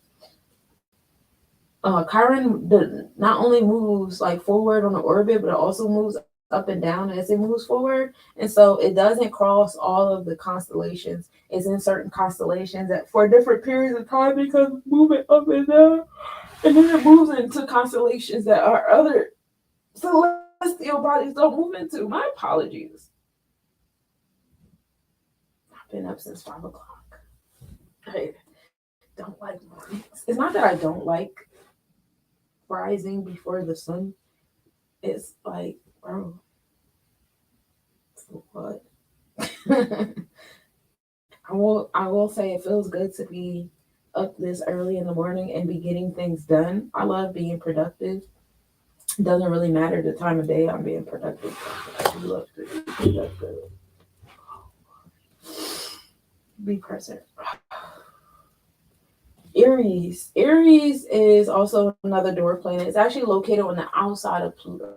So we have so many planets, so many asteroids and comets and dwarf planets and big planets. And actually, I believe Aries is bigger than Pluto. Aries gives off the energy of being rebellious, discord, disharmony, also the energy of activism. Aries has a little moon, um, which is like, I guess, mythologically speaking, is daughter of Aries. And they will we go to energy of like lawlessness and just breaking shit up. Like, oh, so y'all thought Pluto was a bitch and Pluto wasn't creating enough transformation in your life. All right, here I go. I'm here to create more transformation in your life, but now I'm about to fuck shit up because you don't really listen. It's like as you go further out, the more harsh the planets get because like you're not listening. You're going through the levels and still thinking that you could do whatever you want within the levels, and you're still like holding on to things, holding on to mindsets and behaviors and patterns and all those things that don't belong to you. So yes, by the time you get to Aries, yeah, you're gonna get your ass beat, bro. So you keep holding on to that shit if you want to. Aries right now is in retrograde as well, and that energy of Ogun in the eighth house. Being ruled by Olokun, which is cool. Bringing on that energy of activism, more so with women because Aries is a feminine energy. And with it being an Aries energy, it's like bringing new beginnings into like the woman's realm. Like Aries has been in Aries since 1925 and will remain in Ogun until June 2044. So we have a long, long time with Aries and Ogun, and that's creating a big transformation in the realm of the goddesses, the women. You know, a lot of women's rights activists and suffragists and all that stuff. And as the Aboriginal woman learns to sit next to the Aboriginal man, there's some transformation that's happening on that. Because you know, we can get into the dethroning of the Aboriginal woman when niggas started being, you know, lustful with the flogger rods. We can go there because we ain't get an apology yet, and y'all still be out here doing it. It's like, nah, y'all do though, because like, bro, come on. But like, you know, we'll be moving into better spaces. I would like to manifest better relationships between our Aboriginal men and women, more healing, more realizations of each other's experiences, each other's traumas, each other's upbringings, and a determination to do better, to align with one another better, to stop hypersexualizing one another, stop utilizing sex as a prerequisite to unity and love. You know, all those things, may those be more present in our community. Now what other cultures do in their community with that energy of Aries and Ogun, I don't really want to speak on. I don't really want to care. I would like to see more transformation in our communities, in our villages and stuff. And for those of you guys who don't know, if we're dealing with the sidereal chart, which is our hearts and behaviors, Aries is still sitting in that energy of Olukun in the eighth house of transformation. So Aries is in that space and time. Aries is tapped into spirit.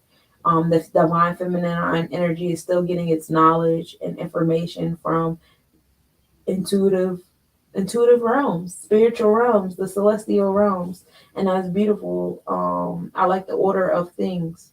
It's like the divine feminine spent, you know, a good 100 years being tapped into spirit. You know, meditating. I would say that was the anytime before the 1920s. I want to say was a time where the women were still engaging in hoodoo and voodoo through Christianity. I would like to say, you know, during the 1800s, that was a big time for the quote unquote Black Wall Streets that were all over Turtle Island, the uprising of the Aboriginal professional in this new world, the uprising of the priests and the priestesses during, you know, prohibitions and um, I guess that time in St. Louis and New Orleans and stuff like that. You know, there was a nice uprising of, you know, feminine energy engaging in hoodoo and voodoo practices in the 1800s. So to have all those women being tapped into spirit and, you know, engaging in those things and give life to the Aboriginal women that are here today now and are experiencing Eries and Ogun, that's a really dope story. That's a really dope story. Like the divine feminine energy was literally manifested during the 1800s, during a time where they were conjuring. We were conjured. And moving into the ninth house is the house of Obatala, bringing on that energy of wisdom and luck and generosity and the sages and the oracles and things of that nature. So it's a lot of knowledge, it's a lot of success, it's a lot of um divine feminine empowerment happening in our solar plexus chakra. So, like, hopefully, you guys can all tap into that. And I really, really, really want y'all to get comfortable telling y'all stories. Really, really get comfortable telling your traumas. And it doesn't have to be on social media. I know everybody has their mindsets about like the shallowness of social media, and I totally get that. It could be you going, to a church and just telling your testimony. It could be you going to an open mic and just telling your testimony during your open mic time. It could be, you sitting on a panel, you engaging in dialogue with a group of friends or family members, or you just talking to yourself, writing a book, creating a blog or a vlog, journaling, and just being like just so transparent and honest with yourself and what you're trying to do and things like that. All of that is sitting in your solar plexus, and all of that is like a really good vibe for empowerment. Ashe. Um, our Scorpio energy is on the masculine side of our solar plexus energy. This is the energy of Oya. Oya also gives off the energy of Harold Kahuti and the Netherus, which is enforcement of law, courage, fearlessness, the fifth sphere on the tree of life, and the enforcement of the celestial government. Right now, we have the sun, which is our ego selves, sitting in that cardinal energy at 0 degrees. Well, yesterday at midnight, it was at 0 degrees. Um, in the third house of Oba, which is really cool because, like, we're creating balance and fairness and really rooting our one-on-one relationships in our powerhouse. A lot of you guys are in relationships, and I'm not just speaking on romantic relationships. I'm talking about friendships, partnerships, platonic things, associates, business associates, co-workers. A lot of you guys are in imbalanced relationships, and we got to thank the cosmos for being in these positions, to where like we can now like channel and listen to intuition or listen to spirit or listen to universe, God, Allah, whoever you want to, whatever title you want to give. Now we can now listen to that energy to give us the power we need to create balance, to create fairness, to say, hey, you know what, I'm not feeling this. Speak on your traumas and your wounds and things. To, I won't say, oh, you got to explain yourself. I know a lot of you guys, I don't want to explain myself. You don't have to explain yourself, but when you tell your story, it creates so much more cushion and foundation and things that are needed for other people around you, other people, places, and things around you to get a grasp on the energy they're experiencing from you. Give a nice little backstory. I don't like this. This bothers me because of this. And I feel like you need to know that so that in future endeavors, like, you cannot trigger me in this way. But if you choose to trigger me in this way, and I have knowledge that I notified you that it bothers me, like, now we could just move from there because I've already put this in my boundaries. I've already established my root chakra in this realm. But that's sitting there, and the sun rules over your bones, your stomach, your right eye, your heart, your skin, and your head and your joints. And then the sidereal chart, the sun is still in Oba, in the third house, ruled by Oba. So even in your heart and in your gut, as far as like your behaviors and things like that, you're still dealing with creating balance and fairness and things like that, as like in your mind the transformations are occurring. Okay. Venus is sitting in Oya. The Venusian energies of Netet is sitting in Oya in the third house, ruled by Oba. This energy is, Nethead gives off the energy of self-esteem, love of self, love for others, universal love, also obtaining your wealth and your pinnacles and things of that nature. All of those things are essential in this realm. You're dealing with the face, the light in your eyes, your genitals, your urine, um, your throat, body shape, vision. That usually stays in each zodiac sign for about 30 days. And It's a lot of transformation in how you obtain your pinnacles, how you see pinnacles, how you seek pinnacles, how you're maintaining them, how you're spinning them, how you're utilizing them, your material wealth overall, not just pinnacles, but like what else do you see value in? What else do you see wealth in? Is it also within yourself? Transformations are occurring in all those realms of things. Also, in your relationships, we keep going back to that because, like, that's really what's on the forefront right now. Spirit is saying a lot of you guys' relationships are holding you back.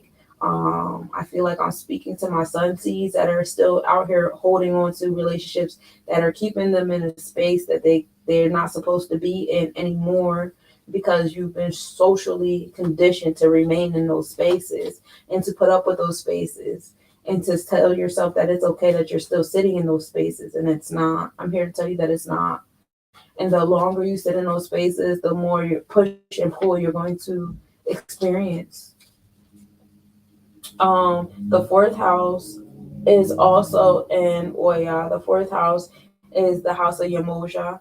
Bring on an energy of insight and intuition, um, home and family, being domesticated, how you doing your home and family, um, creating private and nurturing spaces, that mother type energy. This is, our Cancer house, and that's also sitting in your power. So find a nurturing space. Find a space where you can be nurtured, especially when you start expressing this Aries energy in Ogun. Okay. Um, be a nurturing space for other people who share the same story.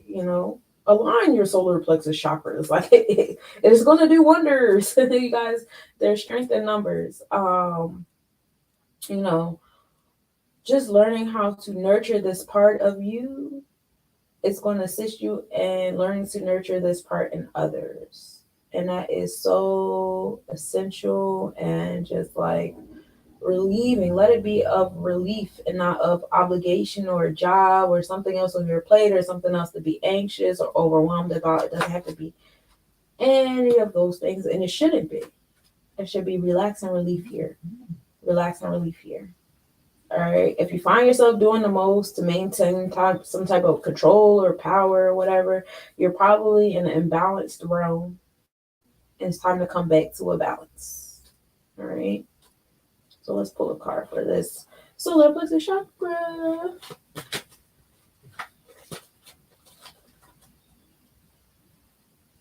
We have the Six of Pentacles. We are tapped into the celestial government here while we're manifesting. We know six is the number of manifestation, but now we're not just manifesting by ourselves, we're manifesting with spirit, right? And I love that because we have all this eighth house energy and all this Olokun energy in our solar plexus chakra. And it's only right that we utilize that energy to assist us. And then on top of that, we have Nethet in our solar plexus chakra right now, which is the energy of Pentacles, which is also the energy of materializing and wealth and values and value yourself, love yourself. And it's just so much joy and power, this individual just sitting on their stack of pentacles. So, and the fact that this is upright, I get a vibe that the people that are watching, including myself, are already tapped into your powers. You're already tapped into, utilizing your solar plexus chakra. You are in the right direction of utilizing it and then being empowered with it. I would say, if you haven't already delivered your Chiron, do so and tell your story. Your story is so important. Excuse me. So now we're going to move into the heart chakra, which is the energy of that text Venus. And it's in Cardinal right now at 1 degree Scorpio. Excuse me, 1 degree Oya. In the third house, that house being ruled by Oba. And this brings on the energy of self-esteem, love, and wealth, valuables, materialization, bringing things into the physical. Taurian energy is Oshun, and that's on the feminine side of our heart chakra. Oshun is associated with Nethet, the Kundalini, central forces, the seventh sphere, and the tree of life, the celestial workers, and design. Uranus is sitting over here in Oshun. All right.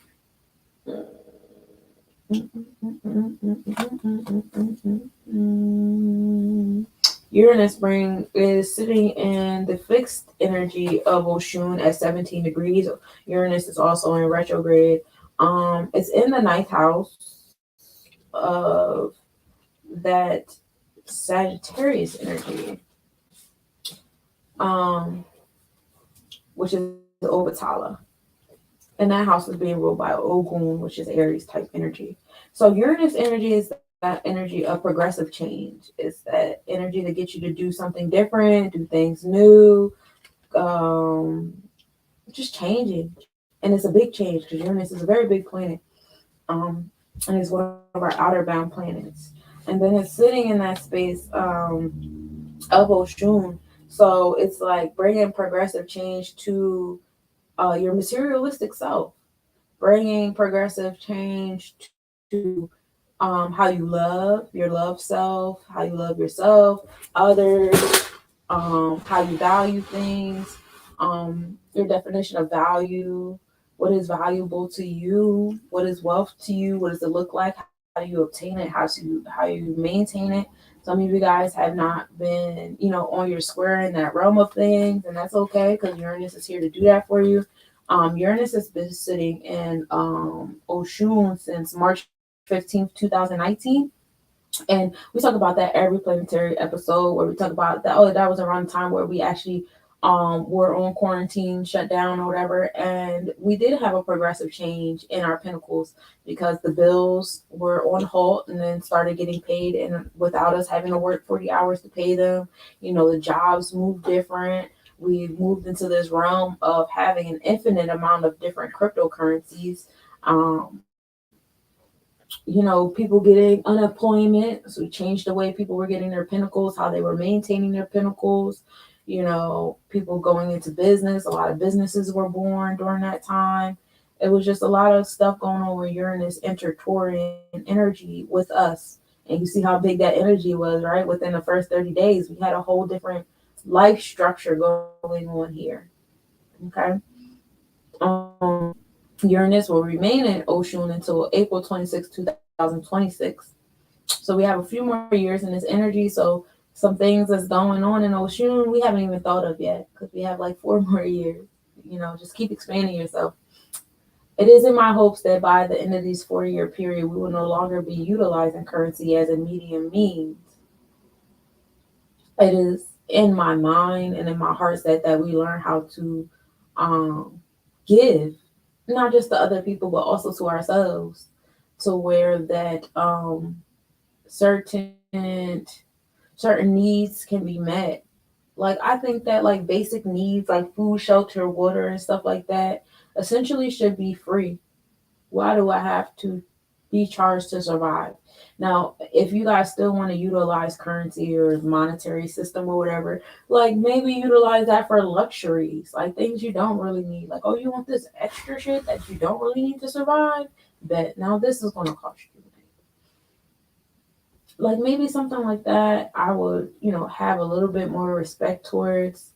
The way that our economic system is at this moment, it perpetuates classism and it keeps separatism alive, and it's also keeping racism alive because the racism is definitely embedded in the classism, um, and a lot of other isms, sexism, ageism, you know, all those isms are being kept alive with this monetary system.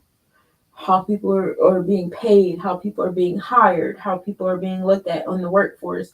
What kind of jobs can certain kind of people get? The redlining of the zip codes. They pick and choose what jobs they're putting in zip codes. By design, certain zip codes are getting all the warehouse jobs, while other zip codes are getting all the professional office space jobs. The pay rate within the zip codes, all that shit. You know, may Uranus have an effect on it all. Ashe. Uranus also rules over your circulatory system and your third eye. In this ideal chart, Uranus is still in that energy of new beginnings, Aries, in that Obatala house being ruled by Aries, so bringing on wisdom and joy and generosity with this realm too. And I really felt that, I lived my best life when COVID was happening. When when the quarantine stopped, that's when my life kind of stopped and got boring again. And I'm trying to like, hey, come back. Like the true node, astronomically speaking, this is the path of the moon.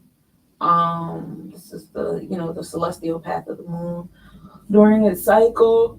Astrologically speaking, the true node deals with destiny. In the Kabbalah, this is how you will find your soul tribe. It rules over your legs, breathing, your neck, your lungs, and it changes every 4 hours, which is why it's important to know what time you were born, right? Right now, the true node is sitting in fixated Oshun energy in the ninth house of Obatala, ruled by Aries vibes. The true node sitting here, you know, the path of our destiny is in Oshun and changing the way we treat pinnacles and the way we treat ourselves and each other. And I think that is so valid. Bringing unity, universal love, community love, you know, changing how we view and we treat romantic love, it will very much assist in combating a lot of these traumas people have been going through in relationships.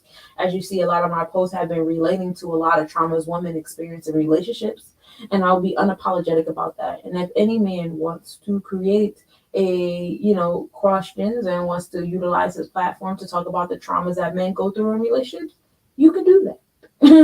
I am so done with the reversal communications, the reversal communication spells that people try to put upon me when I'm speaking upon something that they don't want to address, but would rather try to change the topic to address something they would rather address. And you can do that on your own page. You don't have to do that on mine.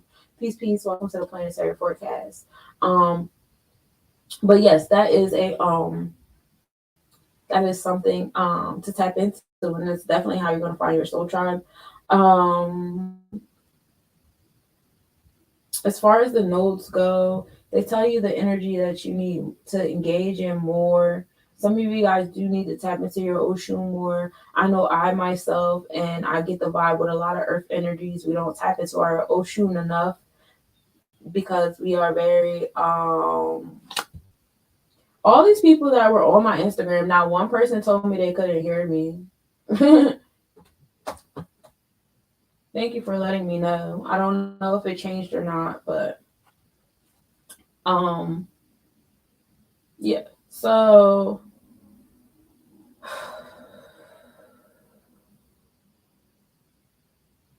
the true node is letting you know what energy you need more of in this realm. And we need more love. We need more love. As far as in the sidereal chart and our hearts and on the behavior, we are dealing with the true node sitting in Ogun in the house of Obatala. The 10th house, the house of Babalu A, is sitting in Oshun right now too, and this brings on the energy of wrath, disease, and healing. Also learning lessons and facing different challenges and things of that nature is sitting in our Oshun space. So you will experience challenges. People are going to check you on your journey of learning to love others and love self. It's going to be difficult. It's, you know, it's not going to be all roses and people are going to be like, oh, you love, we love. Like, you know, people are going to challenge you. People are going to try to push your love away. People are going to try to ridicule you for the love you give. People are going to try to make fun of you and make fun of the people that you love and all that stuff like that. And it's really up to you to learn to rise above that and learn that a lot of that energy is coming from a miserable place and has nothing to do with you. And now as far as Oba, which is our Libra, our masculine side, we're dealing with the energy of Het Heru, which is still giving off the vibes of our Kundalini and sensual forces, the seventh sphere in our tree of life and our celestial workers and design. The moon, we started off the week, the moon in Oba. It was in the fixated energy of Oba in the second house, ruled by Eshu. And the cardinal and the sidereal vibes, we were dealing with the moon sitting in Eshu in the second house, ruled by Eshu. That second house is the house of Oshu, the Taurus energy, right? And that's like our intuitive stuff. Really, it's just creating balance and fairness, and really speaking on the balance and fairness and the lack of reciprocation. They're either giving or receiving. You know, really paying attention to the details of that, the ins and outs of it. What's really going on here? Um, and just like really like seeking security through finding the balance and all of that, right?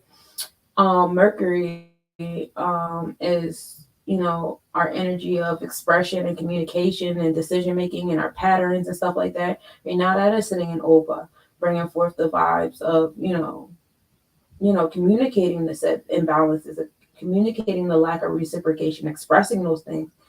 And Mercury rules over your chest, your nervous system, your skin, your navel, your lungs, your tongue, your arms, your face, and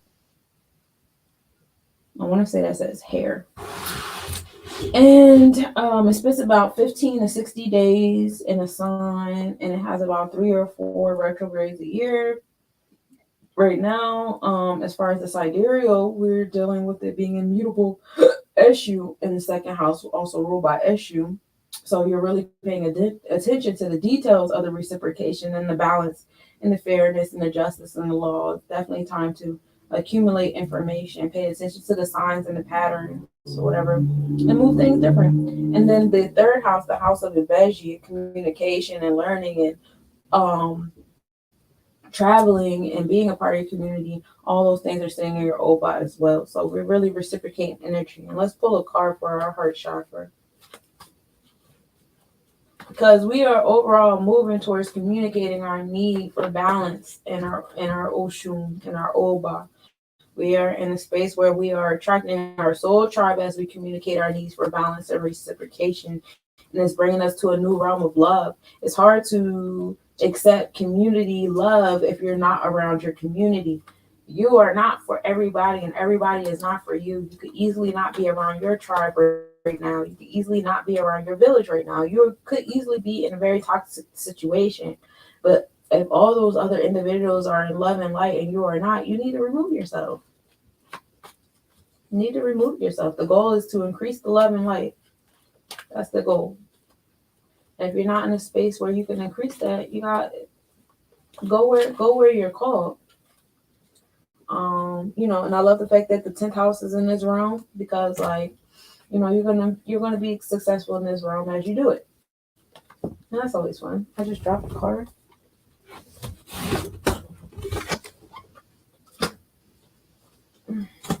So let's pull a card. It's funny because the card that fell was the upright 7 of Wands. And then the card I just pulled is the upright 7 of Swords.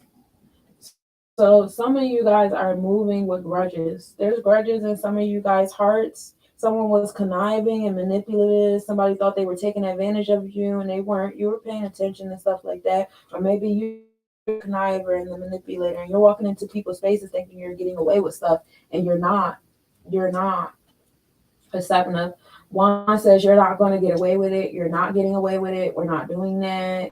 The universe actually dropped this one out, so I wanted to make sure you knew that. Even after I pulled this, motherfuckers not getting away with nothing. 7 is the number of the celestial worker. Spirit knows what's going on. The spirit is going to answer accordingly. The pendulum always swings.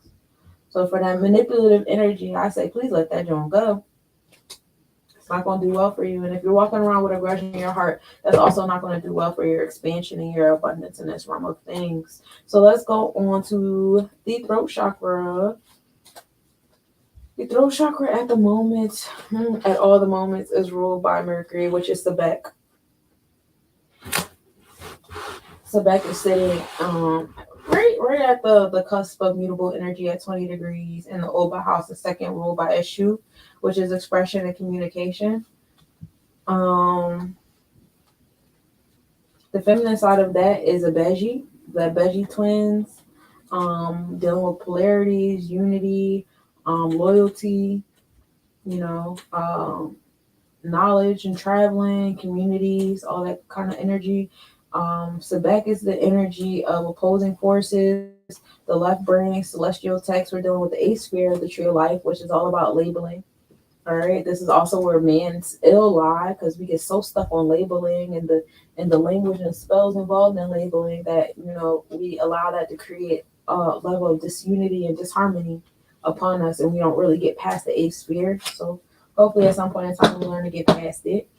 Ogun, Mars is at 25 degrees in Abeji, and the 10th house ruled by Oshun.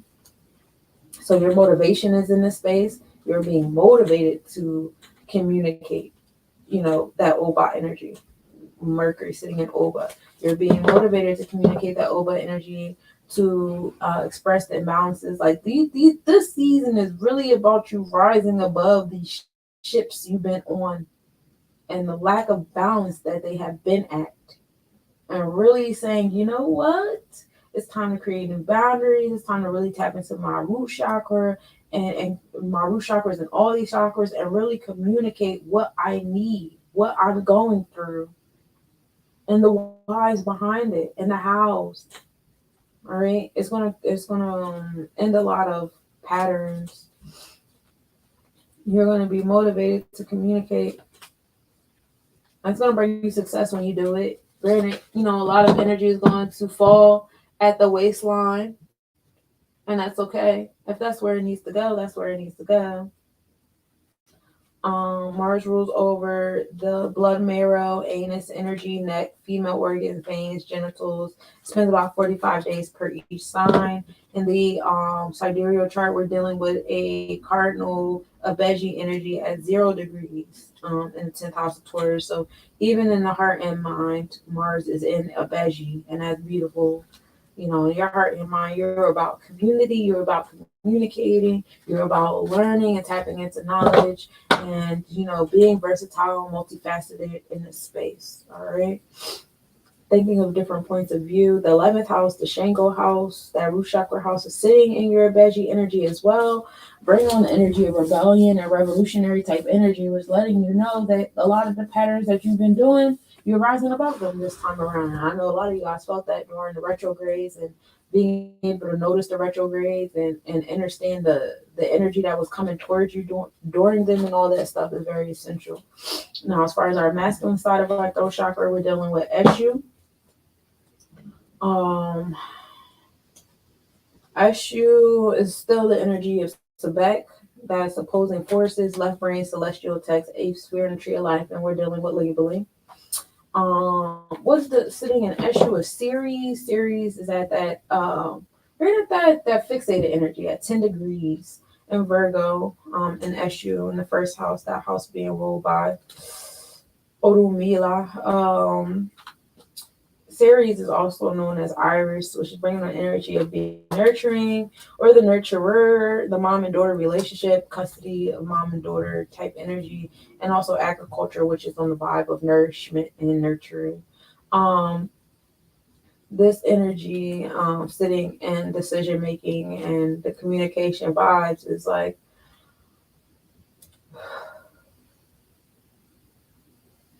the balance and the reciprocation that we are referring to in your communication has a lot to do with what we put out and what we receive.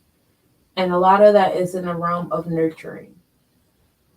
And I see that a lot in our Aries energy, the divine feminine energy that has been summoned. Um, that's sitting in that area of new beginnings.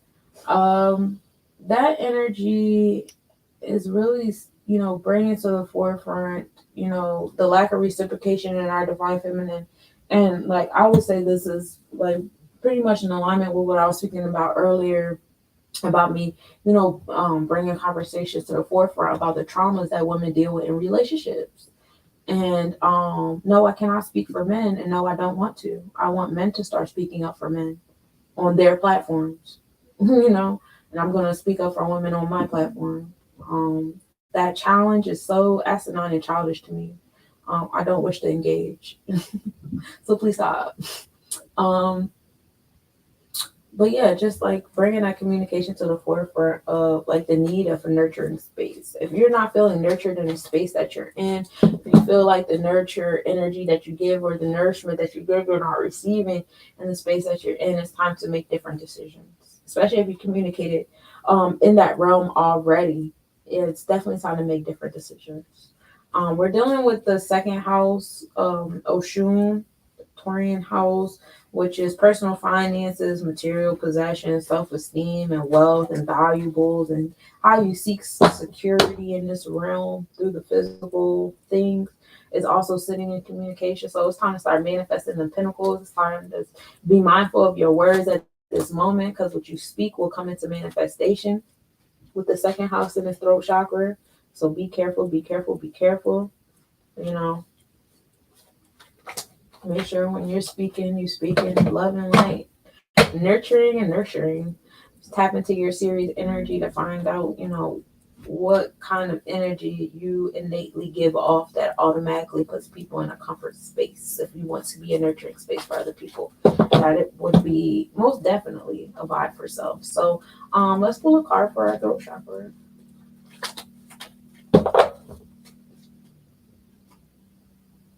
We have the Two of Swords. We are still moving in grudges. We are still moving in guilt. We are still suppressing our throat chakra in this realm of speaking on our needs and things like that. For those of you guys who are viewing at the moment, that's the card, that's the energy that's being pulled right now.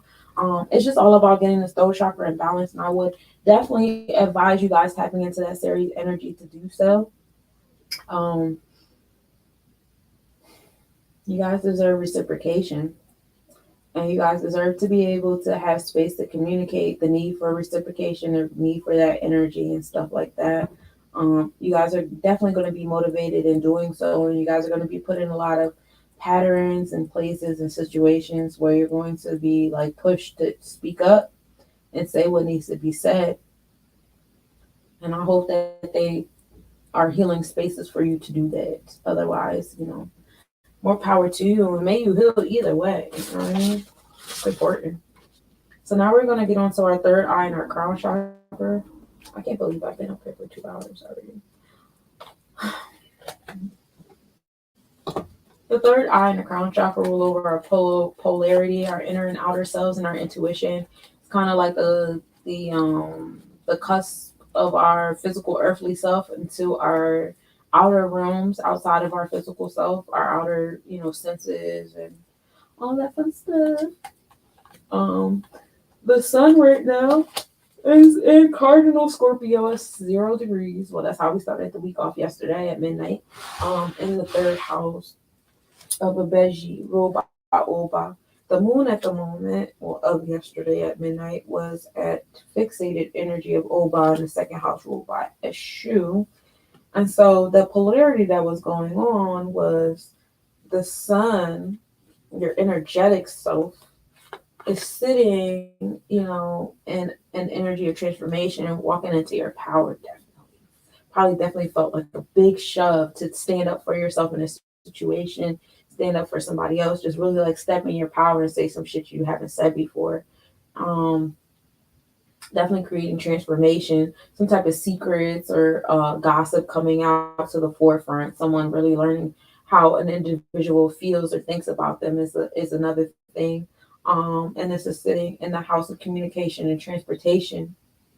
So a lot of this energy is going towards like your local community and stuff like that. In your immediate network. Okay, is where a lot of transformation and these secrets and the rebirth and all that is going towards. Now, as far as your moon, which is your introverted energy, your inner expressions, is dealing with the fixated energy in Oga in the second house ruled by a shoe. Really wanting balance, really wanting reciprocation and balance and justice and fairness, and be mindful that the law, that the justice doesn't turn into revenge and being vengeful and things like that with the Scorpio on the outside of self. It could definitely be, misexpressed in that realm of extremities. As far as, the feminine side, we're dealing with Yamoja, and the feminine side of our third eye and crown chakra, which brings on the zodiac energy of Offset. Awareness of depth of being, learning, healing, nourishing, mediumistic trance. We're dealing with the nice sphere in the tree of life of worldly events. What energy we have in this realm? We have Lilith, which is your deepest desires, your primal energy, how you assert yourself. These are the energies that you suppress in yourself. And when you see someone walking around without it suppressed in them, it could be triggering to you. Right now, Lilith is in retrograde in your Moja in the 11th house, being ruled by the Abeji energy. So this is how you're giving back to humanity. This is your subconscious realm of things.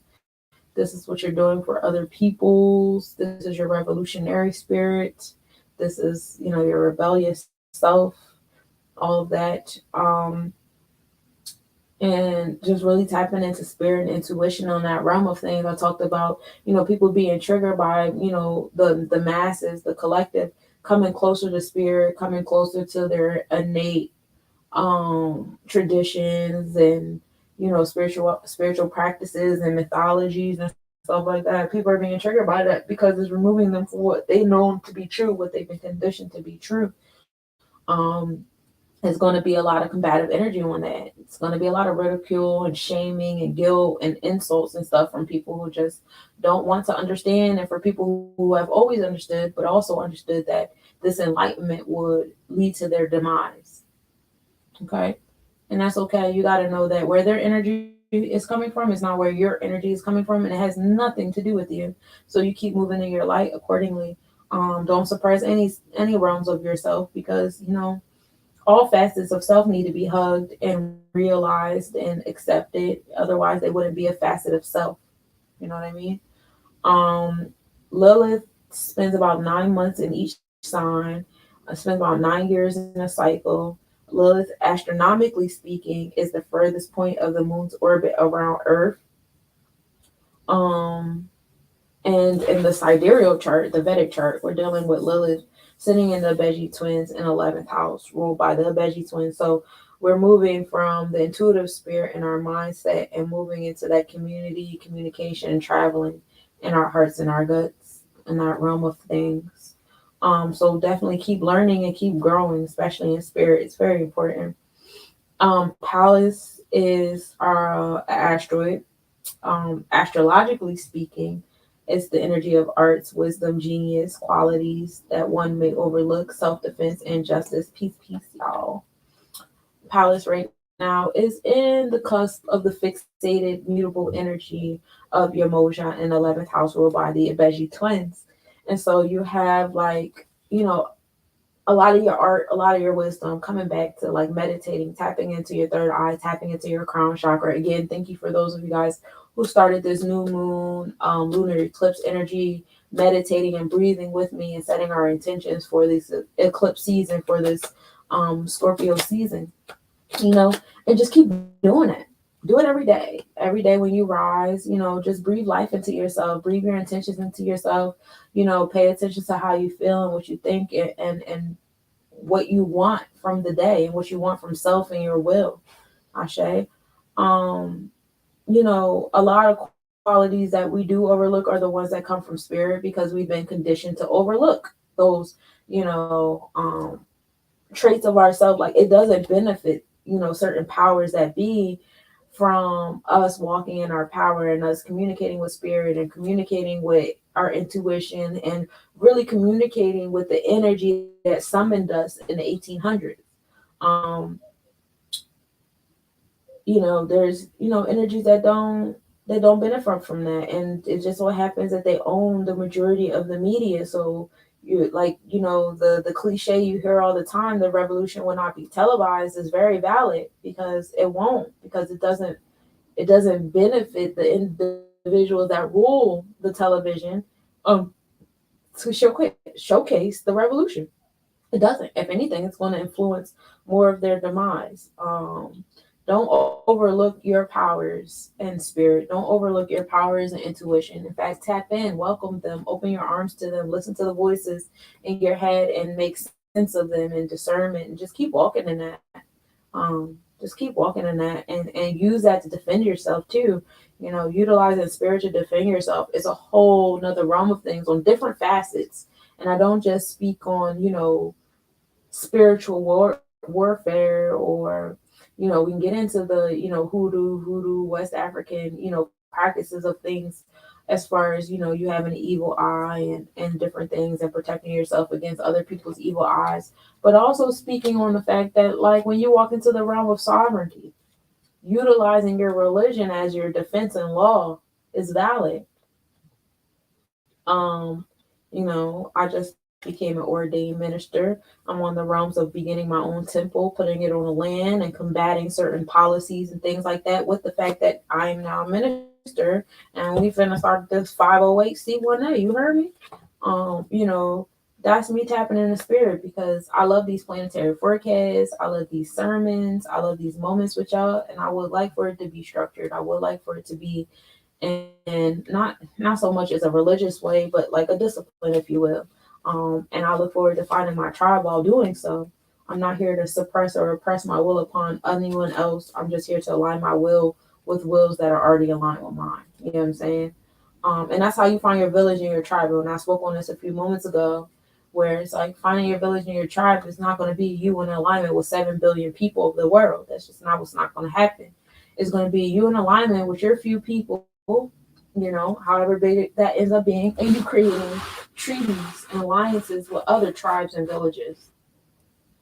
That's what it is, essentially speaking.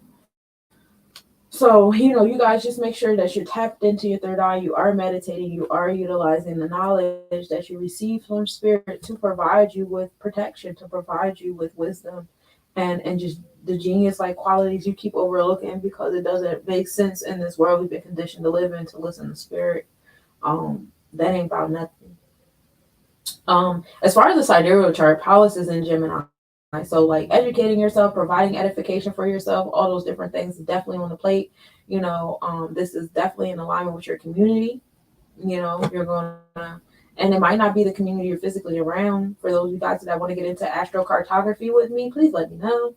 I will show you where the planets are on Earth for you according to your natal chart, so you can see different areas you can move to give you the energy that you're looking for, or even just visiting. The 12th house is also in Yamoja, which is the house of Olukun. Spirit is literally sitting in this house.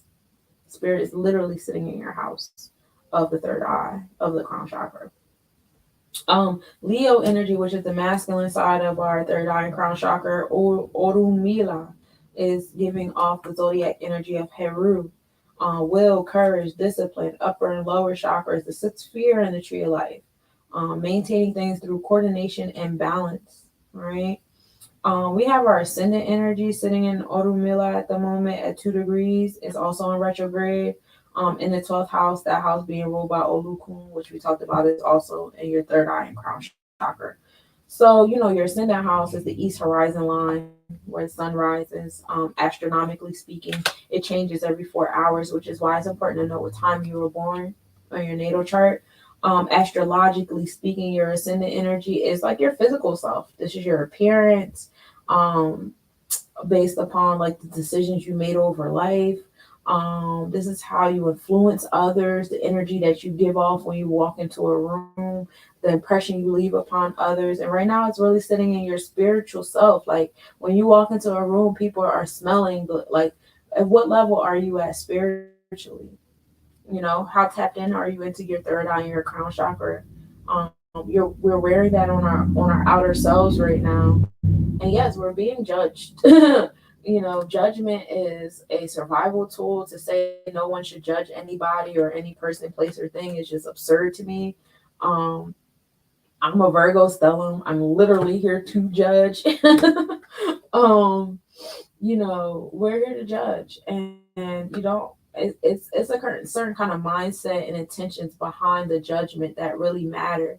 If you're just out here being malicious and nasty, and that's different, you're being a bully, but if you're out here really creating like peace, if you're really out here just like providing like constructive information and productive information and things, all of that stuff, yes, those judgments are very much welcomed and they're supposed to happen, and a lot of people are placed here to provide those judgments. um I include myself in that realm. I'm not going to stop judging, because my judgment heals people, and it has healed people, and it will continue to heal people. My judgment is the energy awareness. information I provide you with, you guys.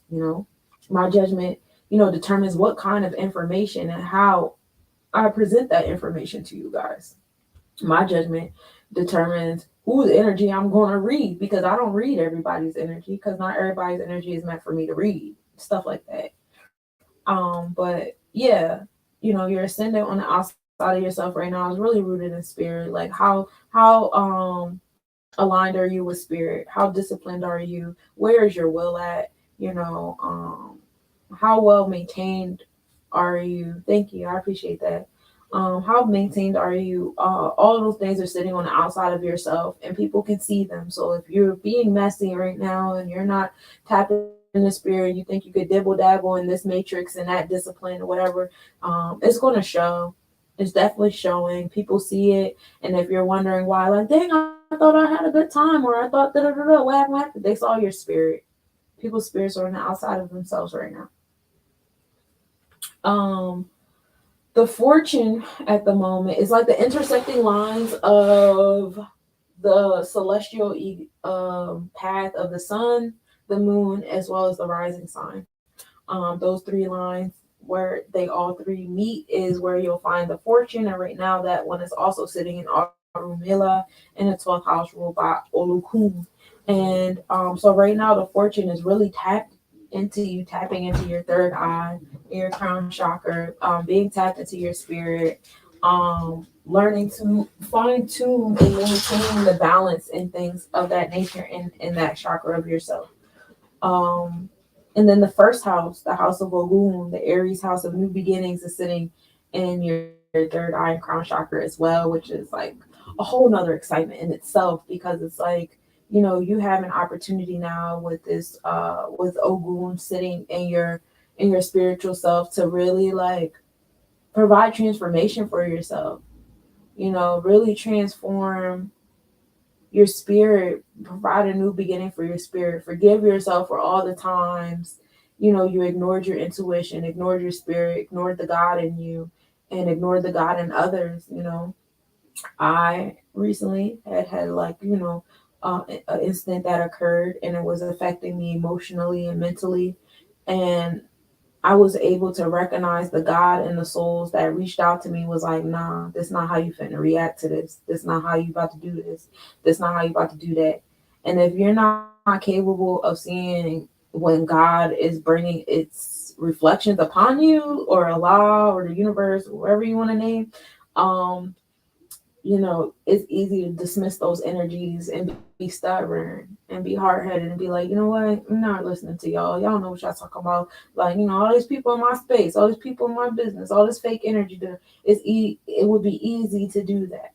It would be, but it's actually not easy for me to do that anymore in my walk. I don't do things like that anymore in my walk, because the people that I have in my life now, um I know are reflections of Allah in a special way. So I don't have space to remove those messages in my room, and I'm happy to say that.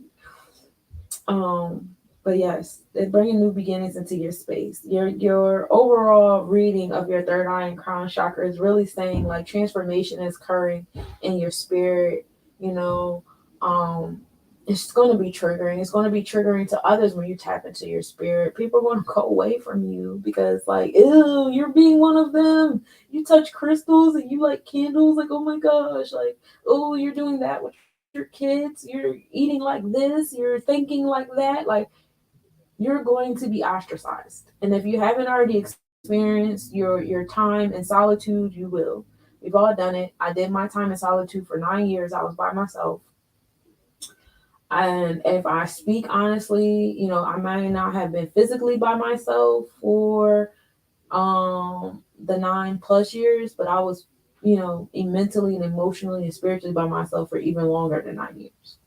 So, and on my 30th, I just started, being around people that was on my type of time. So, like, I just started, being back in the world and doing things in the world like a couple years ago. So, nothing is happening to you. Everything is happening for you. You got to go inward and be quiet for a little bit. You got to go back into the womb of life real quick so that you can come out anew. Definitely tapping into that first house energy. So let's pull a card for our third eye and crown chakra.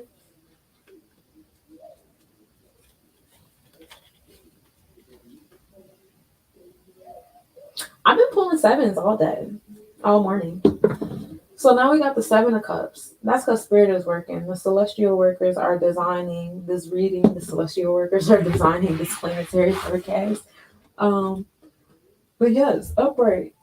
So the people that are tapped in this moment right now, you guys are definitely tapped into spirit. You guys are definitely tapped into your third eye and your crown chakra. Find out if you have any placements in your Moja or Urumila, and you'll find out exactly what celestial bodies you're tapping into when you're tapping into your third eye and crown chakra. And if you need assistance in doing that, I do one-on-one sessions, so you can book me on my website. But yes, you guys are on top of the game with that. Being in alignment, utilizing your spirit, and keeping your spirit on the outside of self, and being aware of what your spirit looks like whilst doing so. And that's beautiful. I'm happy for y'all. The retrogrades that we have are uh, Jupiter, Uranus, Neptune, the true node, the ascendant, Lilith, Chiron, and Aries. So we still have about 8 celestial bodies in our immediate vicinity, still slowing down for us to catch up, and we give thanks for those. Ashe. So we have made it through the transit chart slash chakra realm and pulled the cards, and now I'm going to give thanks and close all these windows and doors for our reading. So dear ancestors, angels, deities, energies, spirits, and this universe, the last and the next, I come to you humbly and wholeheartedly to close all of these windows,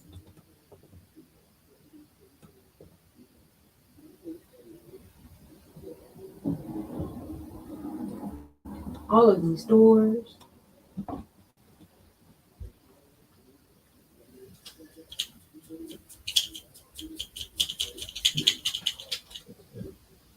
I'm gonna close all these tabs.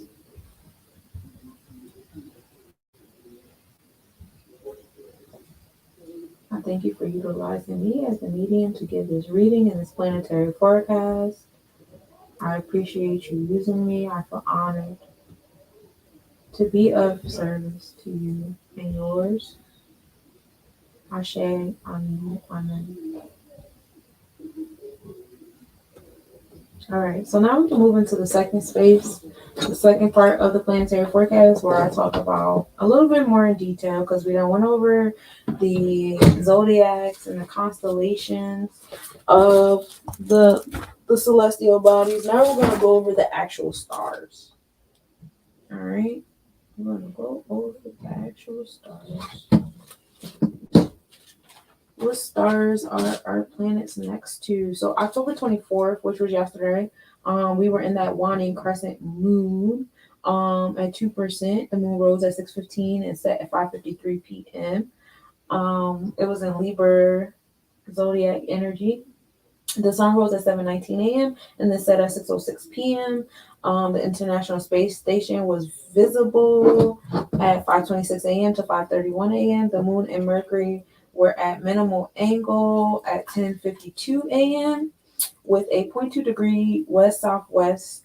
The moon occultation took place yesterday between the moon and Mercury, which is pretty much like an eclipse between the moon and Mercury, and that was observable at 6:52 a.m. with a 1.7 degree west northwest separation, and then conjunction was at 11:28 a.m. with the moon at zero point 0.2 degrees south.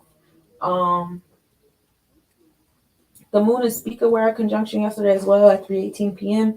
with the moon at 3.3 degrees north. The minimal angle occurred at 6:10 p.m. with the moon at 2.9 degrees north northeast. So that's how we started yesterday. Now, as far as today goes, we are at the waning crescent moon. We're at the new moon actually at 0%. The moon rose at 6:49 a.m. and will be setting at 6:19 p.m. We are still in the Libra zodiac. The sun rose at 7:20 a.m. and then we'll be setting at 6:05 p.m. Arcturus will be behaving as the ghost of summer suns. Arcturus is a star that we have in our sky. And it's actually going to be located where the sun usually is during June and July. So we have like a little ghost sun going on at the moment, and that's really cool. Also, what's happening today is the moon and Venus will be at minimal angle at 6:23 a.m. That was. I thank y'all for engaging with me with the collective breathing exercise this morning during the new moon, the occultations, and the lunar eclipse. That was super dope. Um, but at that moment, the moon was zero point 0.2 degrees south southwest of Venus. The occultation took place, and then the moon and Venus were in conjunction at 6:31 a.m. while we were still doing our breathing. The moon was zero point 0.2 degrees south. The new moon occurred at 6:49 a.m. while we were breathing. The moon was between the sun and the earth. A partial solar eclipse occurred at 7 o'clock this morning while we were collectively breathing in the northern hemisphere at a magnitude of 0.86. So you probably saw that, like, for my individuals that are in North of Africa and Asia and Europe area. Mercury and Spica were in conjunction at 7:21 a.m. Mercury was 3.9 degrees north of Spica. For those of you guys who don't know, Spica is the brightest star in the Virgo constellation. It's the 15th brightest star in our immediate solar system area. Is located on the ear of grain, and it brings on the energy of success, riches, the love of art, the EMF of a combination of Venus and Mars. So it's like an aggressive, assertive energy, but also bringing on that nurturing, kind of like that tough love from mother or the tough love girlfriend kind of energy, but definitely bringing on the energy of new beginnings and new vibes and a little bougie vibe right along with it. Wednesday, we tomorrow we have the waxing crescent moon at 1%. The waxing crescent moon is the moon of regeneration. This is a good time to make plans for life changes and gather resources for your goals and set your initial steps in motion for your goals. So today was a good space for those of you guys who did collective breathing with me. Today is a good space to set your intentions. What are your goals? What are you trying to get done? What are you trying to do? And then as we go into the moon, gathering itself back together, you need to start gathering yourself back together to get the goals going. This is where positive changes take form and with your emotions. During this time, ask yourself deeper questions regarding your scrambled emotions. Your powers and manifestation will increase during this time as well, so be mindful of your words. The moon appears to gain light and energy and assist in tracking goals and desires. Best crystals to have at this time are rose quartz, carnelian, green aventurine, malachite, and citron. Bergamot is a good herb to have as far as if you want to do the essential oils or you like to put it in your bathtub or incense or whatever, all that fun stuff. But that's what's happening with the waxing crescent moon. And the moon will rise at 8:37 a.m. and set at 6:50 p.m. It will be in the Scorpio zodiac. Vega will be at mid sky tomorrow as well. Excuse me.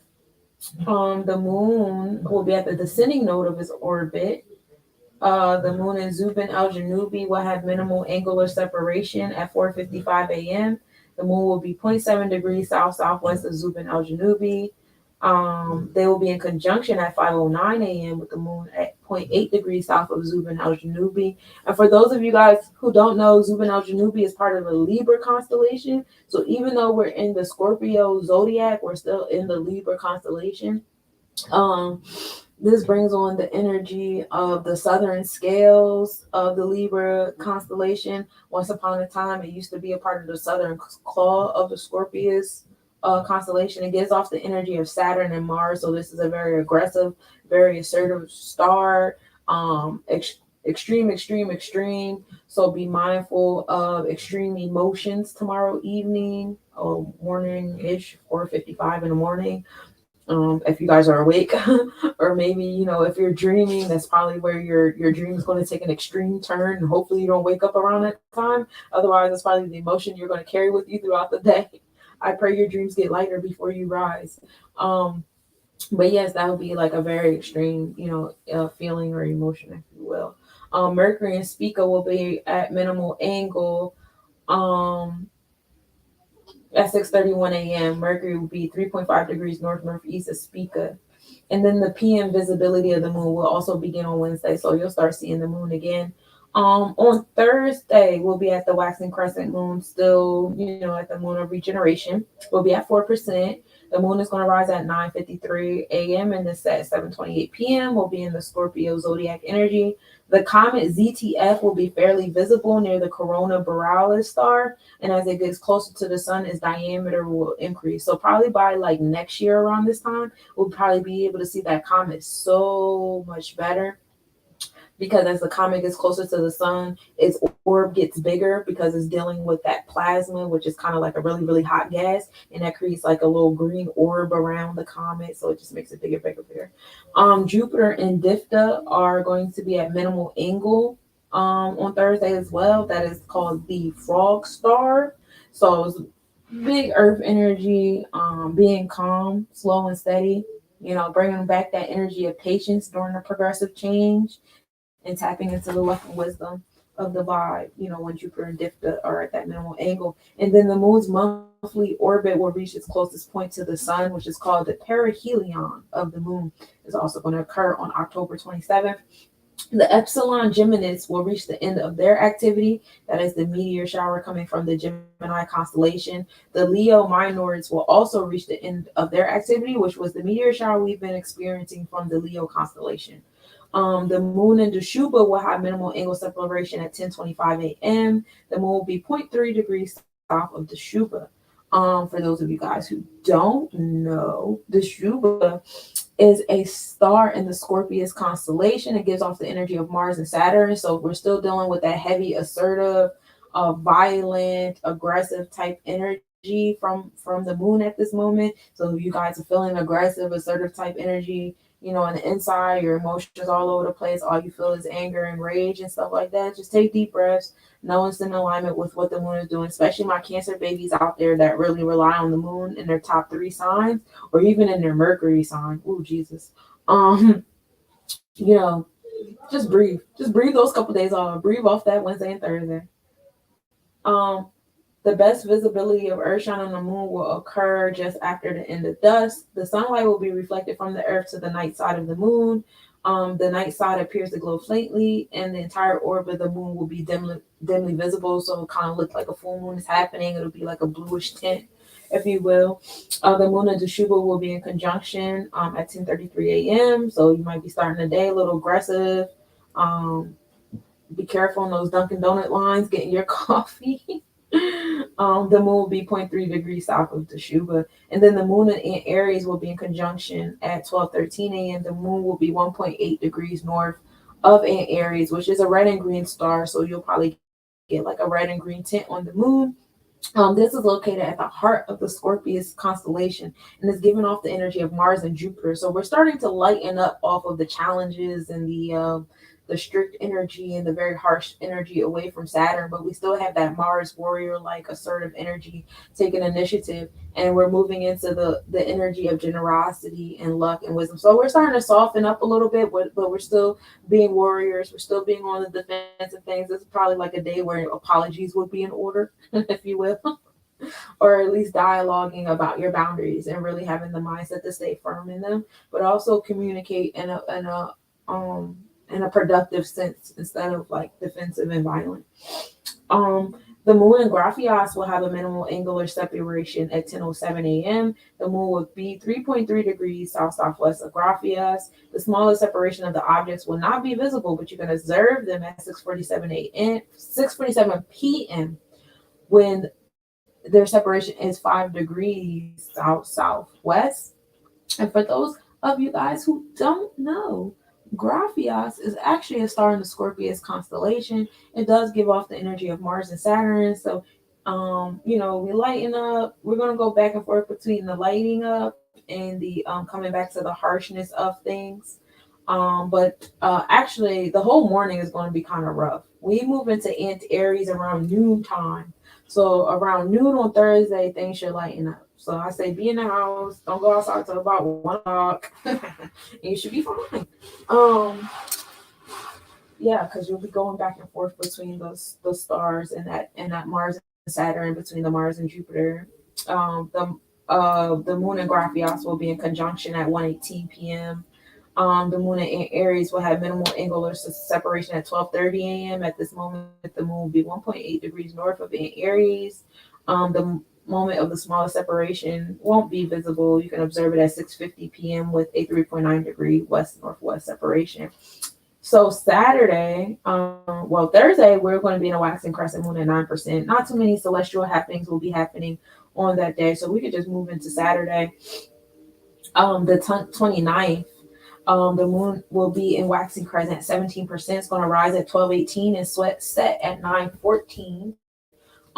Will be in the Sagittarius zodiac energy at that time. So bring on that energy of Obatala, of wisdom and luck and traveling. If you guys want to travel around that time, and generosity, all that joy.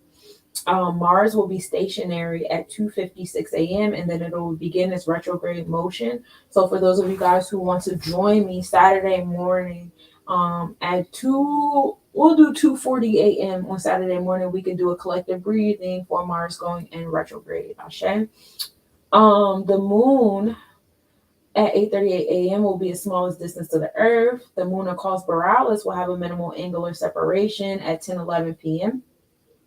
The moon will be 2.8 degrees south of Cos Borealis. At the moment, the smallest separation of the objects will not be visible, but you can observe them at 8:41 p.m. with a separation of 2.9 degrees south, and they'll be in a conjunction at 9:28 p.m. where the moon will be 2.8 degrees south. Cos Borealis is in the Sagittarius constellation.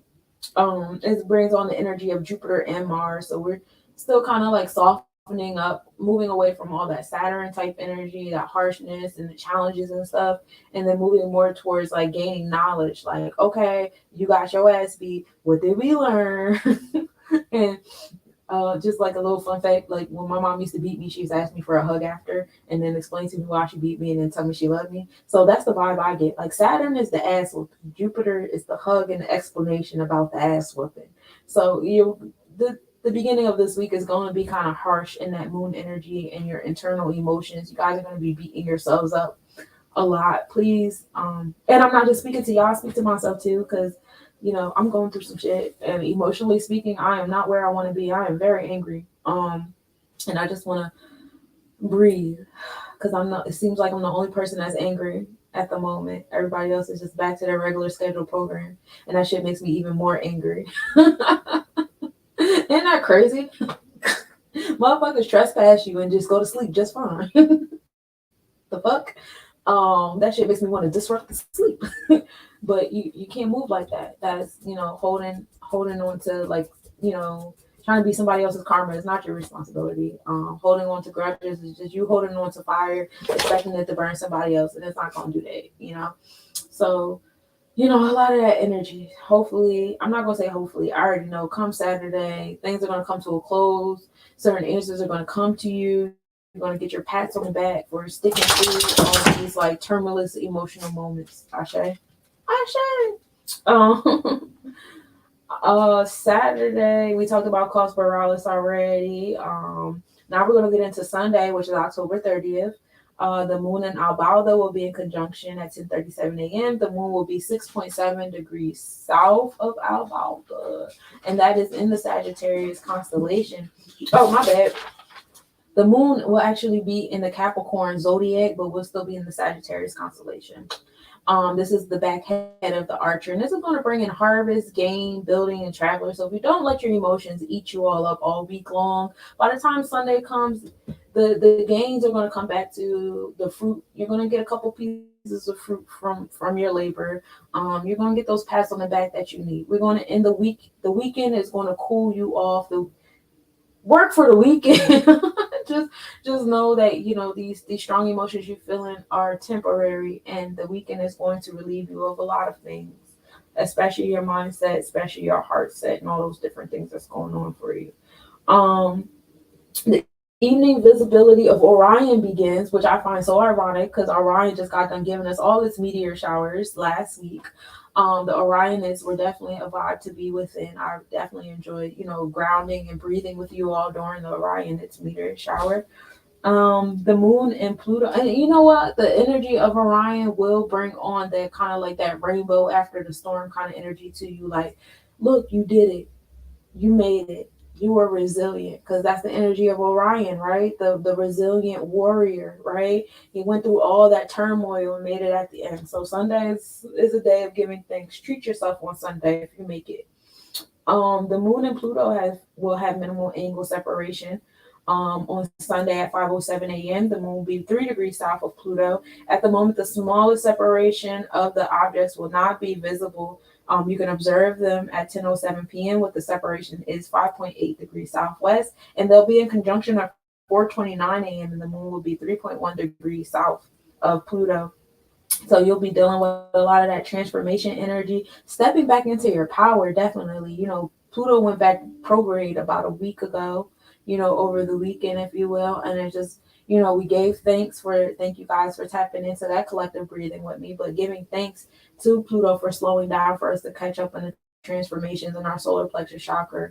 And now, we get another opportunity to slow down in our solar plexus chakra with Mars going in retrograde, in a few days, right? And again, I will engage with y'all in the collective breathing about Mars going in retrograde too, because that's going to be, a nice vibe. And we can give thanks and speak more life into our solar plexus chakra and breathe into ourselves and sit in our power seat so that we could be awarded come Saturday, Sunday. So, that is the planetary forecast. October 31st will actually be going into the first quarter moon, which is next Monday. There won't be too many celestial happenings happening on October 31st. Just know that the veil is very, very, very, very, very, very, very, very, very, very, very, very thin. Um, the first quarter moon is the moon of caution, and it's urging you to take action in your life. During this time, you may deal with self doubt, obstacles, or discouragement from others. That solution is accepted as part of the journey, but don't allow it to end the journey. Oof. Oh, word, that's so shiny. Did you hear me? I ain't gonna break into tears right now, though. This is a good time to focus on what you want to attract and focus on your intentions. Citrine is a good time, a good stone to have. If you guys need anything with citrine, you already know, letsnobiescollection.com. It'll assist you in attracting prosperity and abundance and in boosting your imagination and creativity, your focus and alertness. Carnelian is also a good stone, promoting motivation, endurance, leadership, and courage. And then rosemary is a good herb to have, uplifting and promoting your focus and helping you remain aligned with your true self or purpose and removing all those negative thoughts that you probably been thinking all week long with all this strong Saturn and Scorpio and energy just all over the place, providing extremities, just extreme emotions. Just remember that this is the season of extremities. And when you find yourself moving into that imbalance of being overstimulated, especially in that solar plexus, where you're trying to control everything instead of leaving certain things up to the control of the universe or up to the control of, other bodies in your space, like, you want to be mindful of that and just breathe that shit back in. And just for the sake of today, since we entered the new moon this morning, I want to read to you what the new moon is. The new moon is a time for rituals of healing and blessings. Okay, we see different moon phases due to the Earth's rotation, and the full moon is the full moon is the most popular, but the new moon is the moon of rest and beginnings. Okay, and this represents rebirth, letting go of hurtful past and start over fresh. It's time to go inward. Listen to intuition. Intuition is at its peak during a new moon. In the Sumerian calendar, the new moon actually marks the date, the first day of the next month. So happy new month to all of y'all. Um, the moon, when the moon is aligned with the sun from Earth, it appears darker. This is a perfect time for rituals, creative energy, and personal growth. Thank y'all for collectively breathing with me. Hey, love, peace, peace. Aquamarine balances emotions and helps prepare new beginnings without looking back. Selenite is a protective stone for energy cleansing and space cleansing and removing any unnecessary energies. And I have a few pieces with selenite in it if you guys are interested. Garnet, petalite, sapphire, lithium, they also assist with transformation. I have some garnet pieces. Labradorite helps with a new project or event, transformation, intuition. Carnelian, peridot, those I have those stones. They also help boost your creative energies. Um,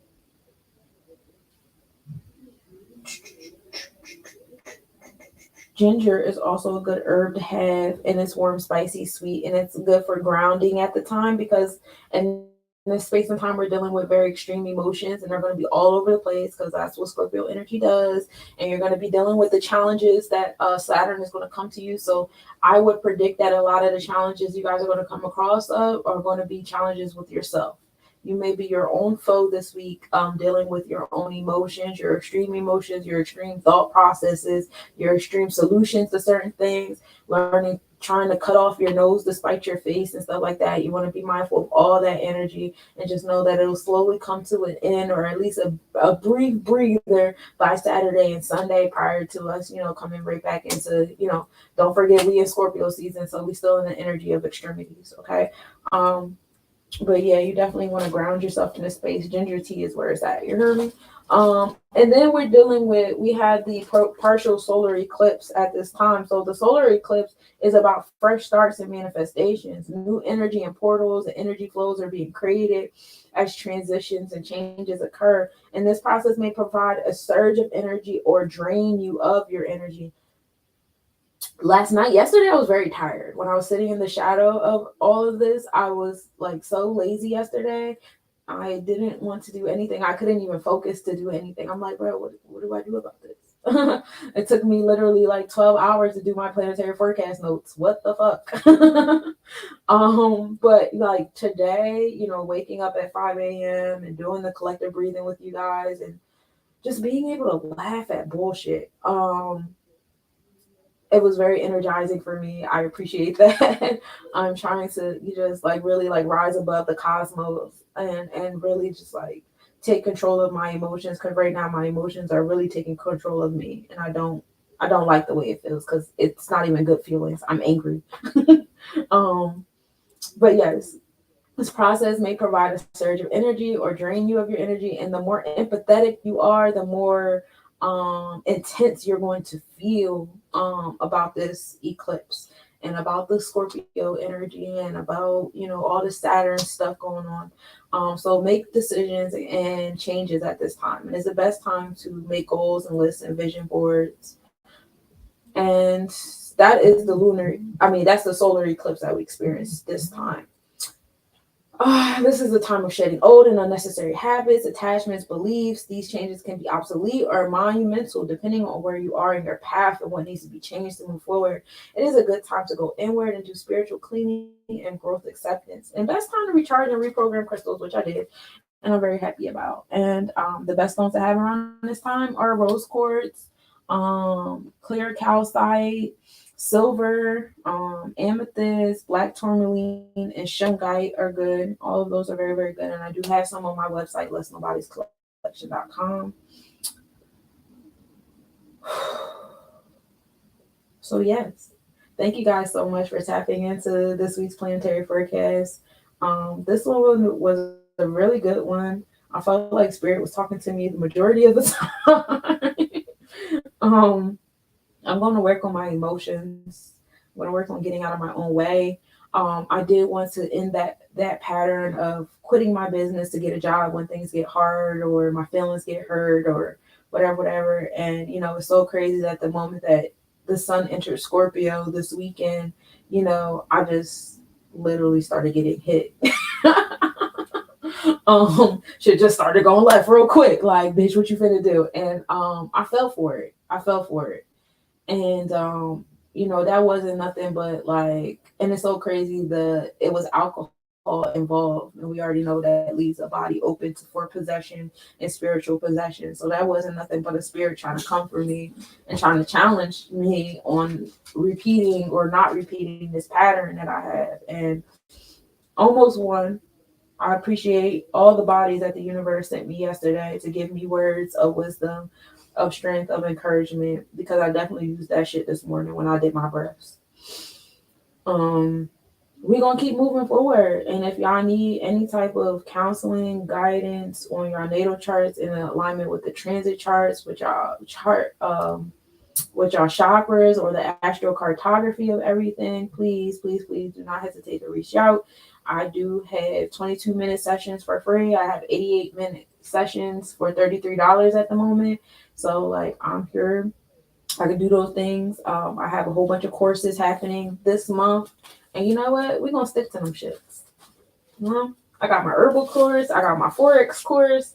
I got my mineralogy course. If you guys want to sign up for one, reach out. I'm going to try to have these courses being taught in the physical as well as in the virtual simultaneously. So cross your fingers. In fact, a pattern just came back into my life in regards to going back to the temple.